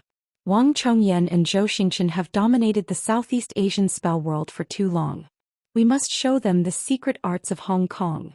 We'll beat them until they're looking for their teeth on the ground. The girl waved her fists majestically. Wang Chongyan has real skills. He was a martial arts grandmaster during the Republic of China. He also integrated Southeast Asian spells into one. He's one of the few people in the world who cultivated both magic and martial arts. Sumajai's face turned serious when he mentioned Wang Chongyan. He then smiled disdainfully. However, as for Zhou Xian, his position as the top master of the Southeast Asian Talisman sect should come to an end. Grandpa, do you mean that other than Wang Chongyan, there are other masters who cultivate both magic and martial arts? The girl in the Taoist robe asked curiously. Of course. Sumajai's tone was deep as he lamented. Wuxia is the true origin of spells. Whether it's the Orthodox Danding sect, Talisman sect, Shenfinger sect, Hulua sect, or the witchcraft, soul hunter or ghost rearing, all of them used to be very prosperous. However, the destruction of the four olds in history and the catastrophe that followed brought about a devastating blow to spells. A look of reverence appeared on his face. He then said, However, in history, Yi Tianren and a few other martial artists who were half a step away from the immortal state were all geniuses who cultivated both magic and martial arts. Their words were law and they spoke the truth. Wang Chongyan was so powerful back then, but he was defeated by Yi Tianren. Are they still alive? The girl in the Taoist robe asked curiously. They've already hidden from the world. It's hard to say whether they're still alive or not. The old man sighed. Grandpa, you're talking about history. You were talking about the current era. I'm asking about the current era too. The girl in the Taoist robe pouted and said unhappily. All right. Grandpa will tell you. There's still one more person who cultivates both magic and martial arts. A look of affection appeared on Su Maozhai's face as he patted the girl's head. Then his face became extremely serious. He said slowly, one word at a time. The peerless genius who crushed Wei Shuofeng, the top sorcerer of Huaxia's southern sect, Kong Teichu. A Hilton hotel. The silver-gray extended Bentley drove in. Jiang Tian, accompanied by Taoist Master Hongye and Su Wenjie, stepped into a presidential suite. Master Kong is here. As soon as they saw Jiang Tian enter, all the figures in the southern school's Feng Shui and Xianxia circles stood up and applauded to welcome him. Their faces were full of joy, as if they were employees welcoming a leader who had come for an inspection. Everyone sit down. Jiang Tian sat down and said with a smile, You've worked hard for the past 2 to 3 months. Jiang Tian was now more and more fond of these warriors and warlocks, and it was more and more convenient for him to use them. Although their cultivations couldn't be compared to his, each and every one of them was loyal and devoted. They had racked their brains and collected all kinds of strange materials for the formation. In particular, Huqing Tian and the other two had also found information about the D-daughter flower. Not at all. With Jiang Tian's approval, everyone was greatly encouraged and their blood was boiling. It could be said that their admiration for Jiang Tian had deepened. During the Battle of Mount Everest, Jiang Tian had suppressed many of Southeast Asia's elites. He had even killed the sky-reaching Master Oyila and Master Green Lotus. How many people in the world could compete with Kong Teichu? To be able to work for Master Kong was a blessing that they had accumulated over several lifetimes. Now, Alpha Primordium's lackey was almost an honorable title. Grandmaster Jiang, tomorrow the Millennium Hotel will be holding an auction for artifacts and materials. This is the list of items to be auctioned. Taoist Master Hongye handed over a beautifully framed list of items and said respectfully. Okay. Jiang Tian flipped through the list lazily. However, he didn't have much hope. Real Dharma artifacts would be treated as family heirlooms by the various factions and elites. They would never be auctioned. This time Jiang Tian came to participate in the auction. More importantly, he wanted to snatch the artifacts from the Chinese Association of Singapore. Since the grudge had already been formed, there would be a battle sooner or later. He might as well strike first to gain the upper hand. If they didn't submit, he would kill them all. If they were loyal, he would spare their lives. As expected, there were only some sandalwood prayer beads, horsetail whisks, jade rui, and relics of eminent monks. They might have some magical power, but they were definitely not top-notch Dharma artifacts. There's a remnant map here? Jiang Tian's heart skipped a beat. This remnant map was exactly the same as the one in the ruins of immortality that he had seen at the old man's place. Some of the jagged edges even matched. Nameless remnant map made of animal skin. Year unknown, author unknown. But there's a slight fluctuation of magical power. Auction price, 3 million XNU dollars. 3 million XNU dollars, according to the exchange rate, was equivalent to 12 million renminbi. For Jiang Tian it was just a drizzle. I'll go with you tomorrow. Jiang Tian smiled faintly and ordered. Master Kong, I have a presumptuous request. Enlightened Master Hong Yi smiled. Go ahead. After we stayed in this hotel, we met the Hilton sisters who came to Singapore for business. During this period they were attacked 3 times. The old man helped her to fend them off. However, the old man's magical power was not enough, so they could not find the mastermind behind the scenes. They heard that Master Kang's magical power is powerful, so they wanted to ask Master Kong for help. Enlightened Master Hong Yi cupped his fists and bowed. I don't care about this. Jiang Tian shook his head calmly. This. Enlightened Master Hong Yi was embarrassed. Hong Yi, you don't know how to behave. Jiang Tian sighed and said earnestly, "A battle of magical power is dangerous. You don't even know who the mastermind is and you dare to fight with him. Do you have a chance of winning? What if the opponent is Wang Chongyan?" "Yes. Master Kong is right." Hong Yi hurriedly bowed. "Also, I've reminded you to keep a low profile. You came to Singapore to collect magical treasures, not to start a fight." Jiang Tian said, "Even if you want to start a fight, you should be fully prepared. It's fine if you don't make a move, but once you make a move, you should eliminate the source of trouble and leave no one alive. A few days ago I wasn't here yet. If the experts of the Star Continent all attacked together, would you be a match for them?" "Yes, I understand." Enlightened Master Hong Yi became more and more afraid. His face turned pale and cold sweat poured down his face. "Remember, either you kill thousands of miles away and eliminate the source of trouble, or you hide your strength and bide your time and show a friendly face." After saying that, Jiang Tian walked into his room. Everyone else also dispersed. In the wee hours of the morning, Jiang Tian sat cross-legged on his bed, cultivating the primal chaos art. Thud thud thud. There was a knock on the door. Jiang Tian scanned with his divine sense and saw a young girl with blonde hair and blue eyes standing outside the door. "I'm afraid it's the legendary Hilton sisters." Jiang Tian smiled bitterly and stepped forward to open the door. "Mr. Jiang, nice to meet you." When Jiang Tian opened the door, Paris Hilton, who was wearing a golden evening gown studded with diamonds, was full of joy. She took the initiative to extend her jade-white hand. "You're Paris Hilton?" Jiang Tian shook her hand lightly and asked while sizing her up. She was tall and slender with a height of 1.75 meters. She was wearing a pair of crystal high heels, which made her look like a high and mighty queen, like a crane in a flock of chickens. Her curvaceous figure was exquisite, and the low-cut evening gown revealed a touch of deep white skin. It was extremely alluring. "I didn't expect Master Kong to know my name. I'm really honored." Paris Hilton smiled seductively and said coquettishly. She was extremely beautiful and enchanting. Her beautiful eyes were like blue sapphires, shining brightly. Her face was well-defined and her lips were plump. She was full of exotic beauty. Behind her, her younger sister Jenny Hilton was wearing denim shorts and canvas shoes. She was dressed like a university student, and she was sizing up Jiang Tian with curiosity and fear. "Hee, I've heard of you." Jiang Tian chuckled and moved aside to let them in. Paris was the eldest sister. She was known in the international socialite circle for her wealth, luxurious lifestyle and sexy beauty. Other than being the legal heir of the Hilton family, she was also a model, a singer, a movie star and a writer. Her private life was extremely debauched.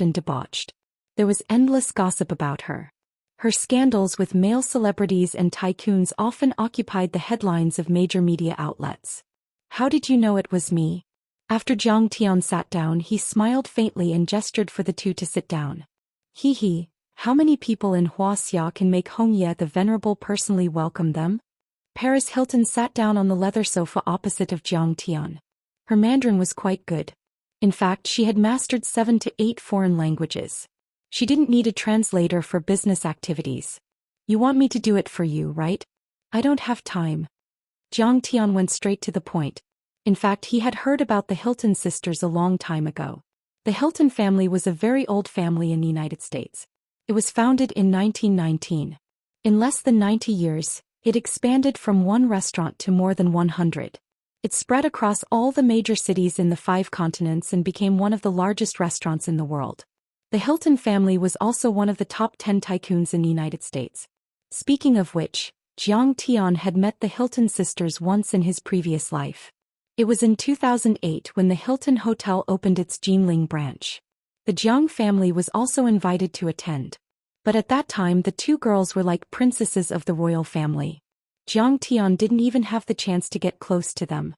Yes, at that time Jiang Tian was too far away from them. The two girls were world-class socialites. A group of Jinling's rich young masters went crazy for them. At that time, not only Jiang Tian looked at them with admiration, but even the so-called young talents like Nie Mingyuan and Xia Miao were like country bumpkins meeting the city's rich young ladies. However, in this life Jiang Tian had experienced the ups and downs of life. He was already indifferent to these things. What did an international socialite have to do with him? Even if she was a princess of the royal family, what did she have that was worth his time? If Mr. Jiang can help us get rid of this hidden opponent, I can give you 100 million USD. Paris Hilton sat on the sofa like a charming wild cat. She crossed her legs, revealing a section of her snow-white slender legs. The cute little toes in the crystal high heels subconsciously curled up. It was very seductive. No matter how much you pay me, I really don't have time. Jiang Tian shook his head. 100 million USD was equivalent to 700 million Wuxia dollars. But to Jiang Tian it was nothing. Paris Hilton was slightly stunned. Anger appeared on her face. It was the first time she had seen such an arrogant Wuxia.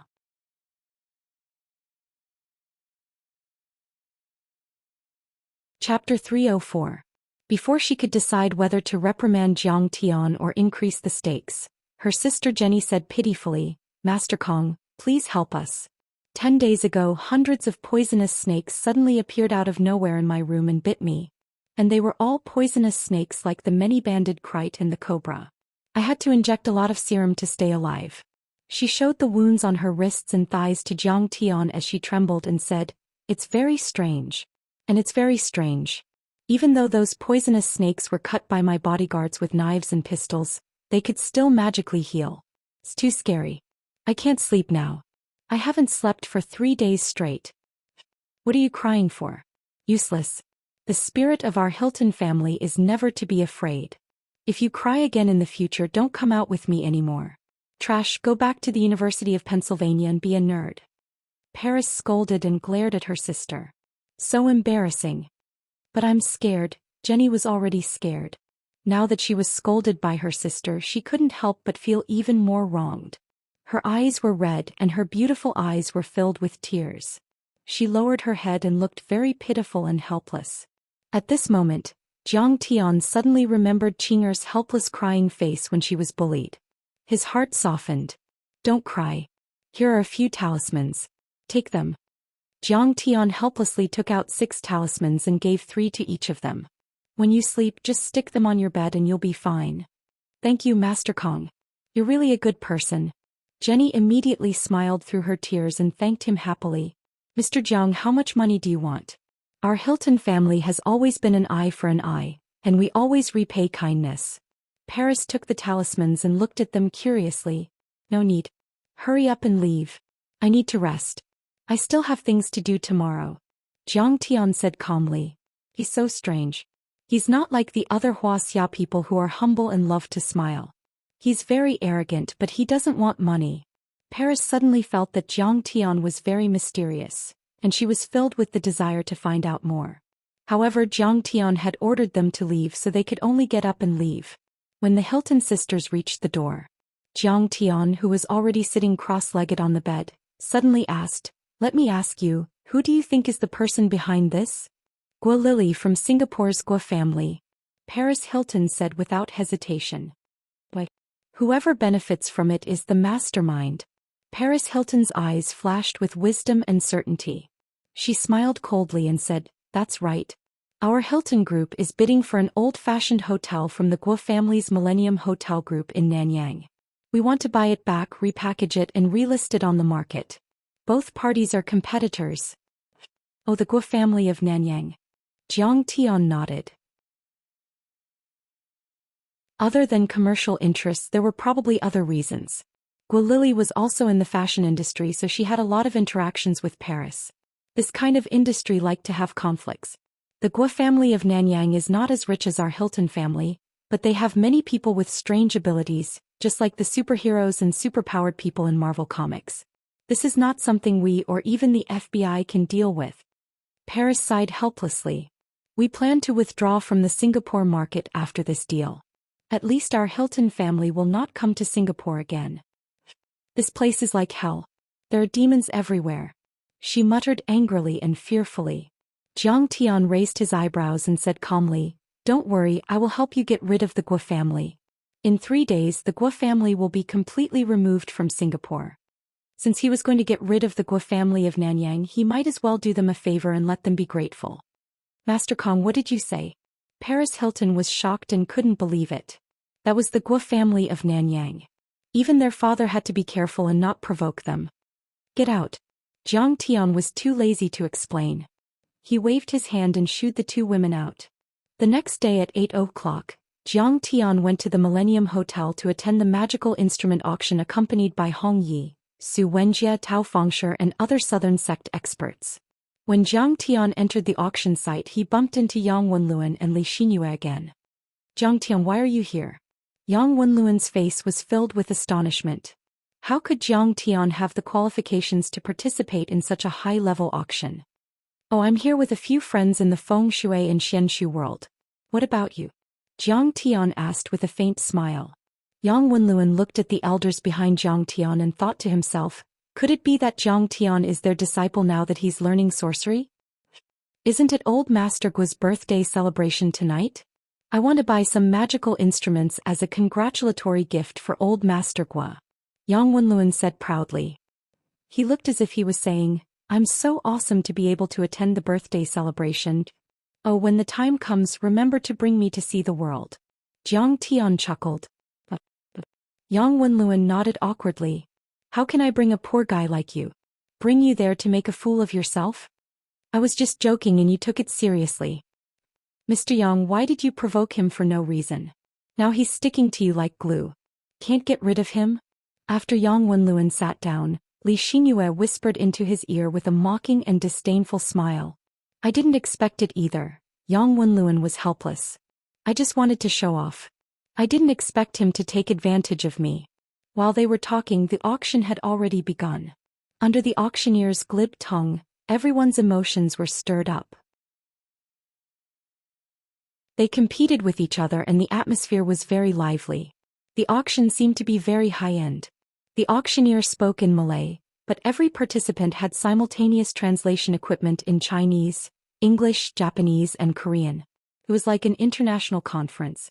Jiang Tian was not affected at all. He even wanted to laugh. It could be said that more than 90% of the auction items were just ordinary antiques. However, they were called magical instruments and could be sold for sky-high prices. In the middle of the auction, Yang Wenluan made his move. He spent 1 million XANU dollars and bought a jade thumb ring from the Qing dynasty. Boss, you're so mighty. Li Xinyue clapped and cheered. Hee, this is nothing. It's just a small gift. Old Master Guo might not even care about it. If there's something better later, I'll still get it. Yang Wenluan's face was full of pride. He did not forget to show off to Jiang Tian next to him. He was really proud. In the past he was suppressed by Jiang Tian. But now he was the one who spent a lot of money. Jiang Tian, on the other hand, was just a lackey of a few spell masters. From the beginning to the end he did not even raise his paddle. He even pulled Jiang Tian and smiled. Jiang Tian, why don't you bid? All the items here are authentic. It's a rare opportunity. If there's nothing good, why would I bid? Jiang Tian smiled and said, the jade thumb ring you bought is not a magical instrument. It's just an antique. And the air is not right. It's not from the Qing dynasty but from the Republic of China. If you put it in the antique market, it's only worth 50 to 60,000. What do you know? You're just a country bumpkin.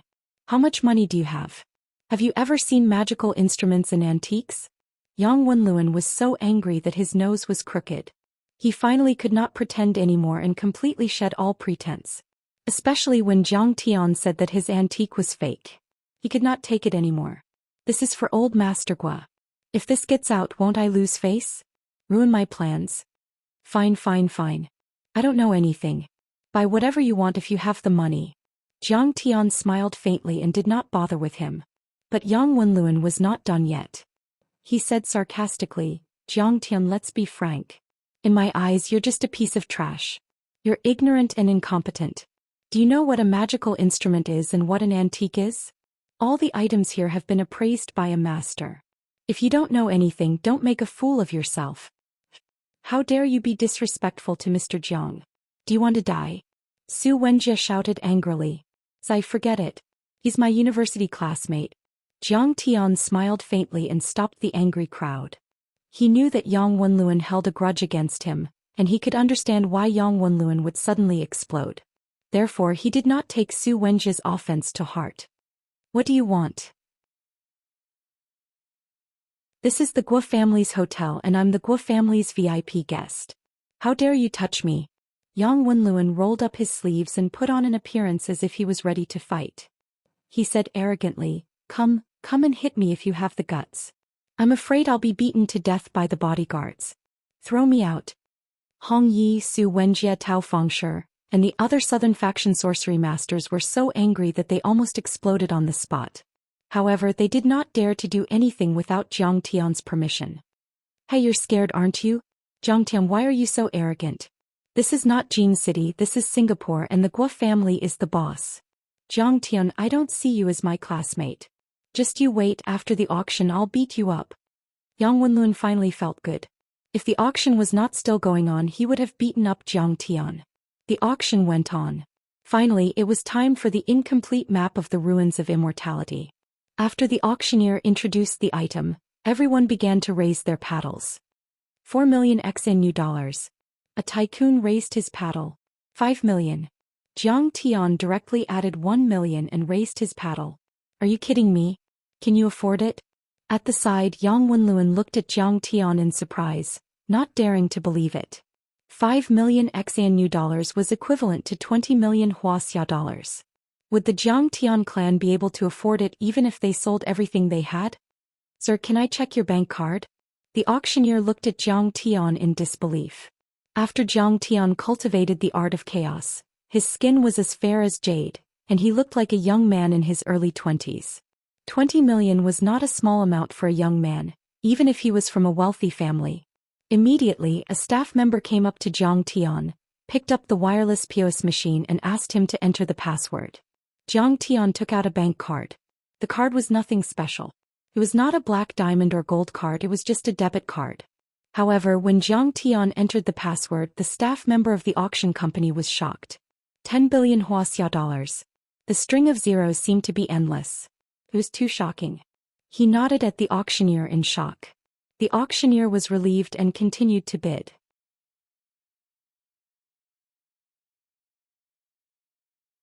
Chapter 305. To Jiang Tian's surprise, no one bid against him. After 3 bids, the auctioneer finally dropped the hammer. Sir, this item belongs to you. The auctioneer transferred the funds and presented the incomplete map to Chen Fan. Just like that, the incomplete map of the ruins of immortality fell into Jiang Tian's pocket. Can he really afford it? Where did he come from? Isn't this too much of a tycoon? Li Xianxia couldn't believe it either. She looked at Jiang Tian in a different light. Usually she would grit her teeth when she bought a Louis Vuitton bag for a few tens of thousands of dollars. She was like a general in ancient times who had to fight with his back against the wall. However, Jiang Tian didn't even bat an eyelid when he bought a piece of paper for 20 million Wuxia dollars. Damn, is he that rich? Yang Wenluan was also confused. He couldn't figure out Jiang Tian's background. Xianxia, hurry up and contact your friends in Jinling City. Help me find out what's going on with Jiang Tian. Maybe he's just an agent of those cultivators. Yang Wenluan said anxiously. Before Li Xianxia finished her call, Yang Wenluan was once again shocked by Jiang Tian's rich behavior. Here comes the main event. The last item tonight. On the stage, the auctioneer was a little excited. This is a scented sachet from the Ming dynasty of Wuxia. It has been appraised and is a Dharma artifact. It has the effect of refreshing the mind, calming the mind and prolonging life. The starting price is 10 million XINU dollars. The auction starts now. Jiang Tian didn't pay much attention at first, but suddenly his divine sense sensed an abundant amount of spirit qi. The seed of winchim grass. Jiang Tian's divine sense penetrated the seed and suddenly exclaimed in his mind. Winchim grass, also known as spirit-devouring grass, had the reputation of plant a rake in the cultivation world. It could absorb the spirit qi of heaven and earth and grow extremely quickly. It was the most important cultivation resource in the late stage of qi refinement. It could be used to make an excellent essence enhancement pill. After consuming it, one's true origin would automatically grow and circulate, strengthening one's physical body and expanding one's meridians. It could be said that the value of a mature winchim grass was no less than that of a super formation like the dragon subduing formation. As for the spirit gathering formation in number 1 King's Mansion, it was far inferior. 10 million XNU dollars. Jiang Tian raised his paddle. Even if it was just a seed of winchim grass, It could be consumed after a year or even a few months. After they bore fruits and seeds, they could be planted everywhere to help him absorb spiritual energy. The shackles of the lack of spiritual energy on Earth would be easily solved, and he would not need to search for formation materials everywhere. He raised his paddle again. This time it's 40 million Wuxia yuan. He really doesn't care about money. Yang Wenluan seemed to have been hit by a stick. His eyes were lifeless as he looked at Jiang Tian in a daze. 15 million XN new dollars. However, it was different this time. Immediately after, a young man in luxurious clothes in the front row raised his sign. Young Master Guo is making a move. Guo Changxing. Guo Changxing. That's the descendant of the Guo family, the #1 Chinese family in Singapore. He's Guo Juanfeng's nephew. Yeah, I heard that he opened the De Xing Jewelry Company with assets of more than 10 billion XN new dollars. As soon as he raised his paddle, everyone in the room was shocked. They whispered to each other and discussed among themselves. Guo Changxing was in her early 30s. She was dressed fashionably and looked handsome. She was wearing a pair of custom-made leather shoes from a famous Italian designer. They were inlaid with many rhinestones which were extremely gaudy and shiny. She was sitting with her legs crossed. Beside her, a tall and charming female secretary was bidding for her. The Guo family is really something. For a small sachet, they are willing to pay 60 million Wuxia yuan. Many tycoons looked at him with admiration and envy. They were shocked. His sudden increase of 5 million made many competitors hesitate. On the one hand, he was rich. On the other hand, the Guo family was too powerful in Singapore. As the #1 Chinese family, no one dared to offend them. 15 million XN new dollars going once.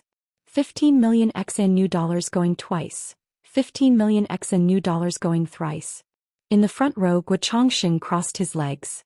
He was determined to win. He did not care about the other competitors in the room. The old master's birthday is coming soon. I don't know what kind of luck that little bitch Guo Lily had. She actually found a master from Wuxia and bought some bullshit elixir to save grandpa's life. If I don't take out something good as a birthday gift, I'll really be outbid by that girl. Now that she's in charge of more than 10 hotels in Singapore, this is a very bad sign.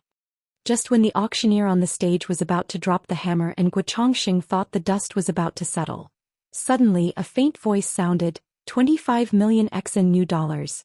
The entire auction house was completely silent. Who knew how many people were looking at the handsome young man who had raised the auction board in horror? 100 million Wuxia yuan. When did Wuxia have so many rich people? They really don't care about money. Is their family running a money printing factory? Many tycoons could not believe it. Which family is this young master from? Judging from his accent, he seems to be from Wuxia. He's from the mainland and he dares to compete with young Master Guo? Does he have a death wish? Many people turned to look at Jiang Tian in surprise. Jiang Tian, Yang Wenluan and Li Xinyue were stunned by Jiang Tian's fierce combination of punches. Their eyes were wide open. Yang Wenluan's cooperation with the Guo family in Nanyang had just started, and it had not really been revitalized. His family only had 1 billion in assets. He had just spent a few million to buy a thumb ring and he was actually very distressed. But what about Jiang Tian now? A random perfume sachet had cost his family a year's profit. But in fact for Jiang Tian his price was 200 million Wuxia yuan. For cultivators, money was easy to get, but cultivation resources were something that could only be found by chance. Guo Changxing also suddenly turned his head and looked deeply at Jiang Tian, but immediately smiled disdainfully and said, 30 million XN new dollars. He was the young master of the Guo family with a reputation. If he was scared by a bumpkin from the mainland, wouldn't he be laughed at? At this time, Jiang Tian no longer raised his card, but the corner of his mouth outlined a mocking smile. The Guo family. Then I won't compete with them. Anyway, I'm going to do it tonight. When the time comes, if I ask him to hand it over, he will obediently hand it over. Seeing Jiang Tian put down his card, Guo Changxing suddenly smiled coldly and shook his head disdainfully. A bumpkin from the mainland dares to compete with me, he's simply courting death. The auctioneer on the stage called out the price 3 times as usual, and then was about to drop the hammer. Just when Guo Changxing thought that the perfume sachet would fall into his hands, suddenly a faint voice sounded again, 35 million XN new dollars. Everyone looked back and saw a woman in a black low-cut evening dress with a hot and enchanting figure, like an evil and charming black swan, raising her card. The heiress of the Hilton Foundation and international socialite, Paris Hilton. Fine, you win. Guo Chongqing scolded resentfully, lit a cigar, bit it in his mouth and took a big puff, then gave up bidding. 35 million going once. 35 million going twice. 35 million going thrice. The auctioneer was so excited that his face turned red. After shouting out the price, he dropped the hammer heavily. Congratulations, Miss Paris Hilton, this perfume sachet belongs to you. When the mallet fell, the audience was in an uproar. The Hilton family was indeed rich. This was equivalent to 150 million Wuxia dollars. But it was just for a perfume sachet. But the shocking thing was still to come. When everyone got up, Paris Hilton walked to Jiang Tian, handed the perfume sachet and smiled sweetly. Mr. Jiang, this small item is for you. What?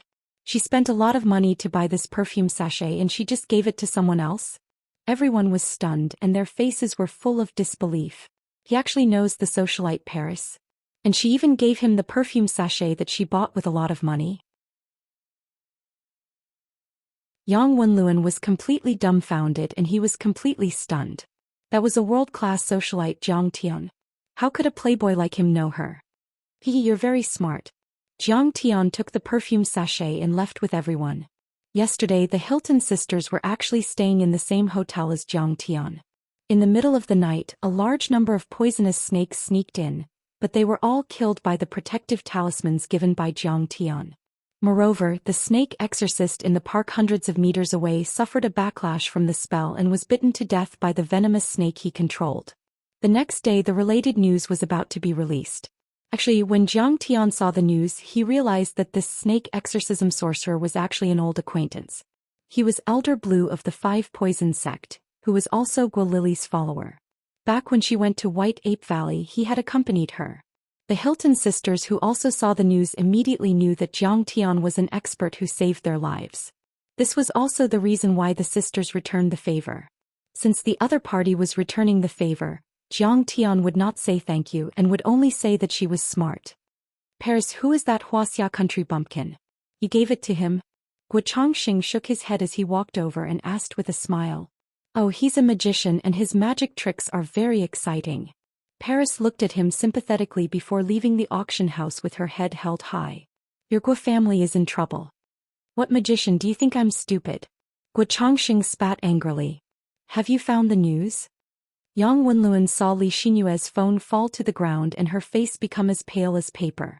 He couldn't help but light a cigarette and ask curiously. Do you know about the Medicine King Group? Li Xinyue said with a dull look. Who doesn't know? Yang Wenluan said with deep yearning. Today Wuxia's #1 pharmaceutical company with a market value of hundreds of billions, and Fersky Laboratory even produced a Nobel Prize winner in medicine. Jinling's Nye family, Sun family, and several large listed companies like Changhai Real Estate were all defeated by them. Not to mention Yang Wenluan, even his black-bellied father who worked hard in the business world for many years was full of praise for the Medicine King Group. Under the influence of the global financial crisis, the Medicine King Group rose against the trend, like a legend. The Medicine King Group belongs to the Jinling's Jiang family, and Jiang Tian is the eldest son of the Jinling's Jiang family. The chairman of the Medicine King Group, Zhang Wanqing, is Jiang Tian's biological mother. Li Xinyue's voice trembled with mixed feelings.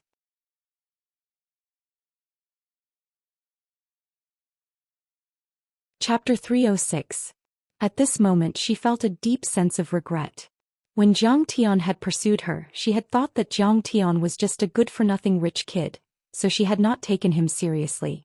But now, even if Jiang Tian was just a good-for-nothing rich kid with the halo of being the crown prince of the Jiang family, he was definitely someone she could only look up to. He was simply the nation's husband. Gah! What? He's the crown prince of the Jiang family. Yang Wenluan was shocked.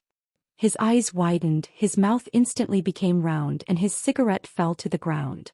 Yang Wenluan's sense of superiority, which he had just regained, was blown to pieces by this explosive news. He could not even pick them up. His family's assets were only a little more than 1 billion yuan, yet he had flaunted his wealth and ability in front of Zhang Tian. He was probably just a clown in his eyes. What a joke. A sense of shame surged in Yang Wenluan's heart, and his face instantly flushed red.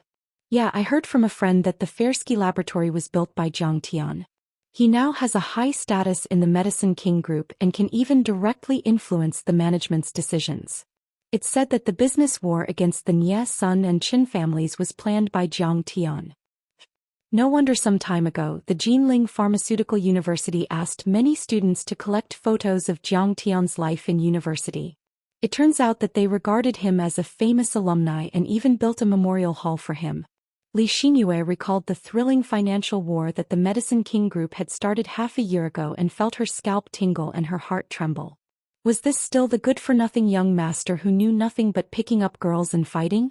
His progress was too fast. It was like a myth. He's the crown prince of the Medicine King group, but I don't believe that he has any real ability.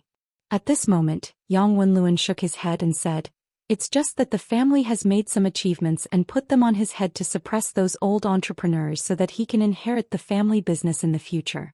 The two were chatting when suddenly, Guo Chongqing's seductive female secretary came over and said with a smile, "Young Master Yang, young Master Guo invited you over to ask you something." "What? Young Master Guo invited me?" Yang Wenluan was overwhelmed by the unexpected favor. He hurriedly said, "Then I'll have to trouble you to lead the way." The female secretary brought Guo Chongqing to a luxurious presidential private room. Yang Wenluan hurriedly stepped forward and bowed respectfully like a little brother meeting his big brother, and said, "Young Master Guo, you called for me?" There were fragrant Cuban cigars on the coffee table, and a bottle of red wine from Latteberg worth at least 300,000 Wuxia dollars was opened.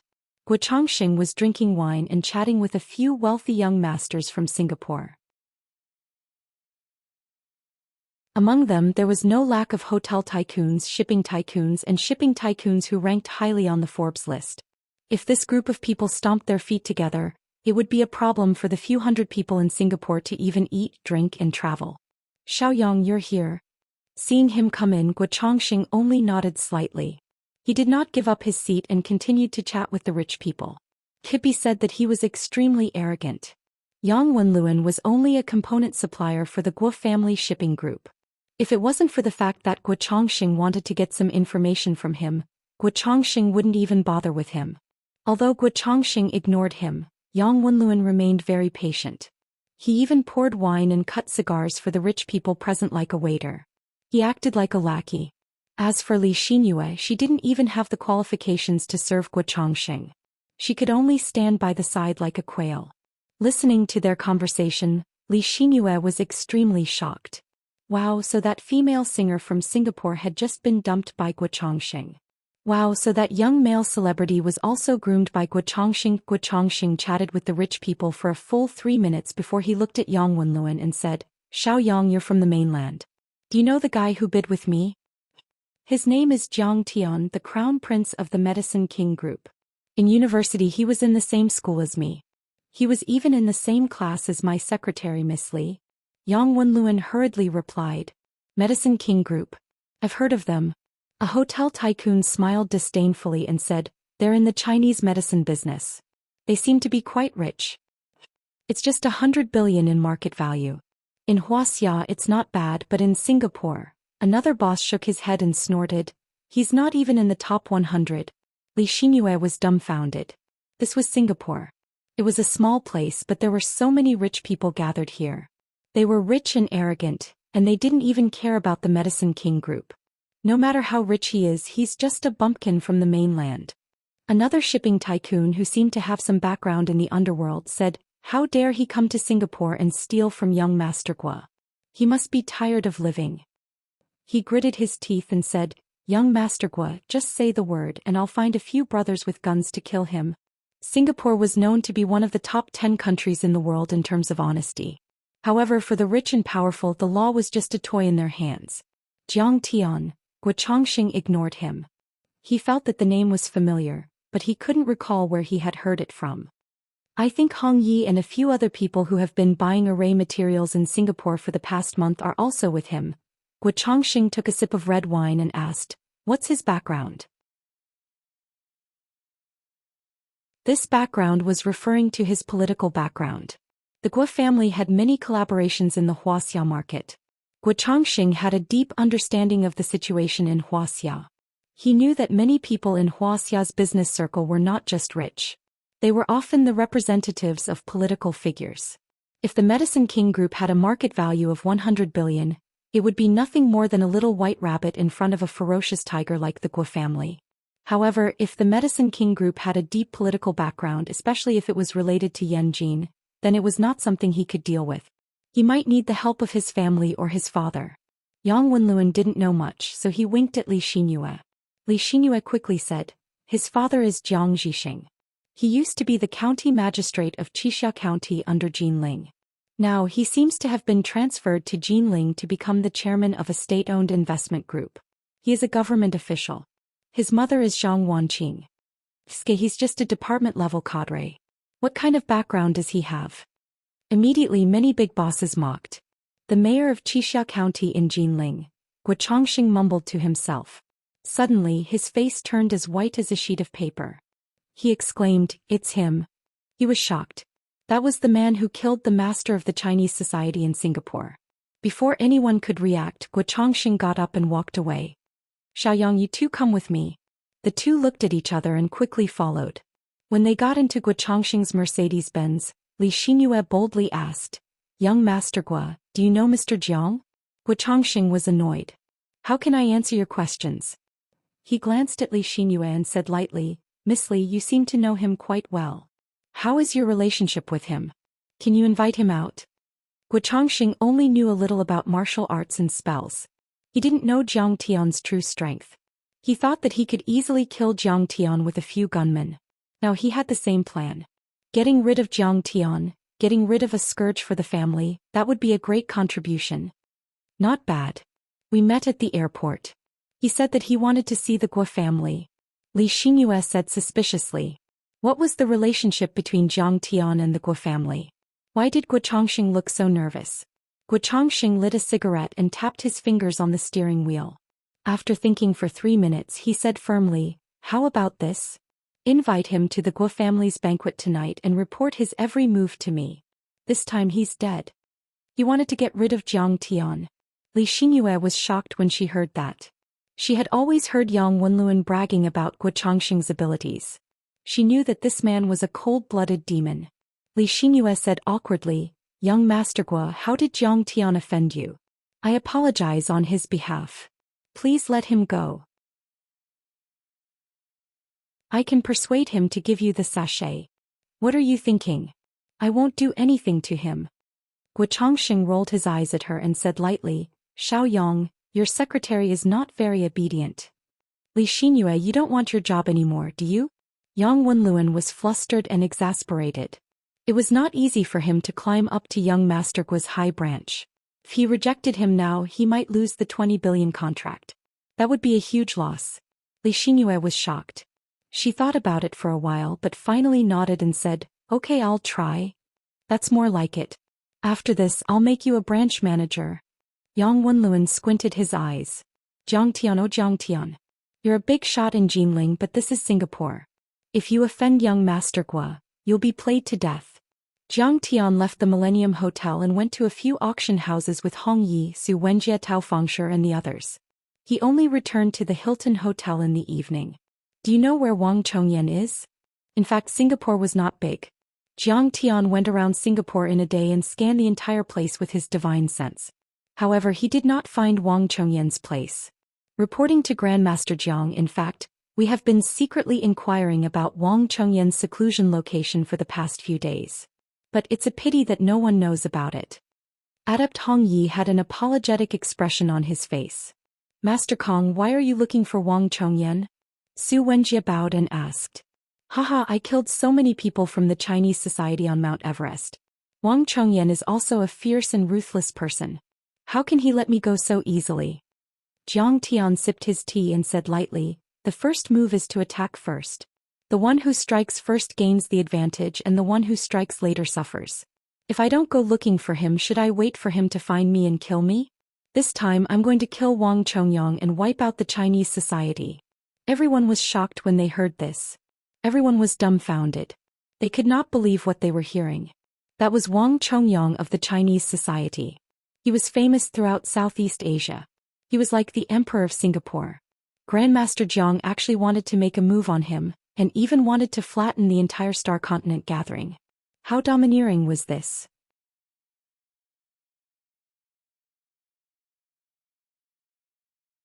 Chapter 307. Master Kong, this battle is very dangerous. You have to be careful. Hong Yi the Enlightened was very worried. If Grandmaster Jiang wins this battle, you'll be able to shake Southeast Asia and bring glory to Huaxia's spell community. However, most of them were rubbing their hands together in excitement. Wang Chongyan, that old tortoise, is really good at hiding. Looks like I have to go to the Guo family and kill a few people to lure him out. Jiang Tian sneered. The Guo family of Nanyang? I'll send Master Kong over. Yeah, we have to witness this earth-shattering battle together. Su Wenjie and the rest said excitedly. At this moment, Jiang Tian's phone suddenly rang. He picked up the phone and said a few words before hanging up. He smiled and said, "Forget it, I don't need you to send me. They're going to pick me up." Everyone was looking forward to it. Master Kong was finally going to make his move. I'm afraid they have already figured out your real identity. Could it be that Wang Chongyan is setting a trap? Someone said nervously. So what? In front of Grandmaster Zhang's monstrous strength, all schemes and machinations are nothing but trash. There were also people who were extremely confident. As the saying goes, the mantis stalks the cicada, unaware of the oriole behind. However, who was the oriole this time? Jiang Tian sat in Li Xinyue's car and said with a smile, "Interesting. Didn't you and Mr. Yang think that I'm not worthy of attending the Guo family's birthday banquet? How come now? Hee, how are you not qualified? You're the prince of the Medicine King group," Li Xinyue said with a stiff smile. "I've stolen young Master Guo's favorite. He's not going to harm me, is he?" Jiang Tian said meaningfully. Li Xinyue was shocked, but she acted as if nothing had happened. She smiled faintly and said, "Hee, Jiang Tian, are you kidding me? The Guo family is a legal business family. Why would they harm anyone?" Old Master Guo was called Guo Shihai. He was almost 100 years old, but his back was still straight and his voice was as loud as a bell. Today was Guo Residence's double celebration. The first was his 99th birthday, and the second was the engagement of his granddaughter, Guo Lily, and Wang Zhongyan's great-great-grandson Wang Zhibua. That was Wang Chongyan, the state preceptor of Xingzhou. He was like a retired emperor, and even the prime minister had to be courteous to him. Wang Zhongyan was like a god in the eyes of the rich and powerful in Singapore's upper-class society. Therefore Guo Shihai was extremely proud of him. Guo Shihai was wearing a brand new red and black Shouzi embroidered satin jacket, and a jade thumb ring with a very high water head. He was standing at the gate in high spirits welcoming the guests. Since he was the birthday boy, there was no need for him to personally stand at the entrance. However, the person who came back this time was Lao Wu's superior, Deputy Director Li of the Xingzhou police station. Sounded like he was a bureau chief, but that was because of the Singapore system. In Huaxia he would be a deputy minister. Ever since the Republic of China, Guo Shihai understood a principle. No matter how the world changed, there was nothing wrong with currying favor with the person who held the gun in his hands. The moon was bright and the stars were sparse. The lights were bright, and the melodious sound of a piano could be heard in the huge European-style manner. A pianist invited from Croatia was passionately playing Flight of the Bumblebee. There were many guests on the lawn. The rich and powerful appeared one after another, and there was no lack of politicians among them. The men were dressed in suits and leather shoes, while the women had exquisite makeup on. Some were dancing while others were holding champagne in their hands, politely chatting and exchanging pleasantries. The parking lot outside the gate was filled with luxury cars. There were Maseratis, Rolls-Royces, Mirages, Mercedes-Benz and BMWs. They were all very common, and together they were worth a few hundred million yuan. It was enough to open a large-scale car show. Looking back at his huge European-style manor, Guo Shihai couldn't help but feel proud. He had bought this manor from a fallen British aristocrat years ago. It covered an area of about 200 acres and it had Roman pillars, a large vault, and was built with marble. It was very imposing. If it was during the British colonial period, people without aristocratic titles would not be allowed to live here. It was still better in a capitalist society. The weather outside was a little hot. Eighth concubine brought a cup of iced tea, fanned him with a small folding fan and persuaded him, "Sir, go in and wait, we don't know when Director Li will come." "Woman, what do you know?" Guo frowned and scolded, waiting patiently. A low-key black Audi A6 drove into the parking lot. The driver got out of the car and opened the back door. A middle-aged man in a black and blue police uniform got out of the car. He straightened the collar of his uniform and suddenly saw Guo standing at the door. He hurriedly stepped forward and exclaimed, "Sir, how could I dare to accept this honor?" Guo smiled and said, "You're too kind, old man. I hope Director Li can forgive me for not coming out to meet you." Deputy Director Li smiled and said, "Old man, you must be joking. Come, bring me my birthday gift." The orderly brought over a box and opened it. Inside was a pair of Dotsai chicken cup from the Ming dynasty. It was worth at least a few million Xian new dollars.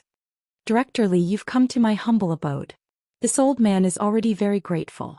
How can I accept such a generous gift?" Of course. Fifth brother and I are good brothers, so you're my elder." Director Li walked in hand with Guo and said with a smile, "Mr. Prime Minister said that you're the industry giant of Singapore, the economic pillar, and the indelible contribution to the economic boom of Singapore." When they passed by the gate, several policemen arranged by fifth brother of the Guo family to guard the gate followed and shouted in unison, "Salute." Director Li's arrival could be said to have pushed the birthday banquet to a new climax. There were all sorts of people in the courtyard, including the rich, high-ranking officials, the big brothers of society, cultural celebrities and models. The huge lawn was full of guests, eating Western pastries and drinking champagne. From time to time there would be a ballroom dance. The courtyard was filled with people, music, chatter and laughter. Director Li was invited into the banquet hall. The banquet here was different from the Western buffet outside. It was the Manchu Han Imperial banquet set by the Millennium Hotel. The old man was fond of such things and a table of dishes cost more than 100,000 RMB. Looking at the big longevity character hanging above the door of the banquet hall, Director Li joked, "You should add a happy character." The Guo family and the Wang family's marriage is a powerful alliance that shook the entire Singapore. At this time, everyone's eyes were on a young man sitting at the table. Their eyes were full of respect. This man was in his early 30s. He was wearing a long blue robe and had an otherworldly aura. Wang Zhibua, the great-great-grandson of Wang Chongyan. He had received the true teachings of Wang Chongyan and lived up to everyone's expectations. He had reached initial transcendent state before the age of 30 and was known as a grandmaster. He had also mastered Dharma spells and was an expert in physiognomy, feng shui and plum blossom divination. Many Gong Tao masters, Gu masters and Gu Man Tong were no match for him. Now that Wang Chongyan was in seclusion, only a few tycoons in Southeast Asia were able to hire him. He was in charge of many affairs of the Chinese Society of Singapore. In the vast Singapore he was known as the Young Grandmaster. He smiled humbly and cupped his fists. "My name is Wang Zhibua. It is an honor to meet you, Director Li. So this is Lin from the Wang family? What a handsome young man. Lily, uncle wants to congratulate you. You're a perfect match for each other." Director Li said with a smile. The status of the Wang family was high. Marrying Wang Zhibua was more prestigious than marrying the son of the Prime Minister. Beside him, Guo Lily was wearing a red backless evening gown and a pair of slender high heels. She was tall and slender and her full breasts were bulging like a little princess. She smiled shyly and said, "Thank you, Uncle Li. Let's try to have a baby soon." Director Li laughed heartily. "Indeed, Zhibua Lily, you have to do your best." Guo liked his grandson-in-law more and more. He was a martial arts master and was well versed in Dharma spells. With such a powerful man around, no one would dare to mess with the Guo family. Now that he had a marriage alliance with the Wang family, his sights were no longer limited to Singapore. Instead, he had set his sights on Southeast Asia and even the Japanese and South Korean markets. The hall was filled with laughter. Everyone was happy and harmonious. Guo Chongxing sipped a glass of red wine and gave Guo Lily a cold smirk. "Little girl, that devil Jiang Tian is about to attack us, but you don't know anything about it. This time my father and I have arranged a lot of police and hired thugs. Later it will be up to us, father and son, to turn the tide." Let's see who Grandpa values more. The car stopped at the entrance of the Guo family manor. Li Xinyue could not control herself anymore. Her face was pale and her voice trembled. Jiang Tian, don't go in. Why? Jiang Tian had already opened the car door and was about to step out. Guo Changxing wants to deal with you. Li Xinyue gritted her teeth and said, they want me to lure you here. I know it's my fault, but I'm in a difficult position. If I don't do it, Yang Wenluan will fire me. You should leave now. Yang Wenluan came out to welcome them. He was furious when he heard that. Li Xinyue, what are you talking about? Shut up. Jiang Tian, let's go in now. I know. Jiang Tian walked toward the entrance of the Guo family manor. Then why aren't you leaving? Don't you know how scary the Guo family is? Li Xinyue quickly got out of the car and chased after him. She suddenly realized something and said, are you here to apologize? It's good too. Did you bring the sachet? I'll plead for you. Just because of that, I'll spare your life. Jiang Tian said calmly. What did you say? Yang Wenluan and Li Xinyue looked at Jiang Tian in confusion. Jiang Tian strode toward the entrance. 2 police officers stopped him and said coldly, Sir, please show us your invitation. Golila, you owe me 10 billion. It's time to pay it back. Jiang Tian sneered and suddenly used the demonic dragon roar. The sound waves surged and a powerful aura spread in all directions. Boom. With a bang, it was as if a level 18 hurricane had swept past. The stainless steel telescopic door was deformed and twisted before it finally shattered. Rolled out like an iron dragon. The sound waves were like waves crashing against the shore. Many guests on the lawn were thrown off their feet. The stainless steel buffet tables were all sent flying. It was a mess. A few police officers nearby were sent flying 7 to 8 meters away. They were bleeding from their orifices and passed out. You're tuning in to the Zhou Xian's Legacy YouTube channel. Don't forget to subscribe and join us on this journey to catch the most captivating stories.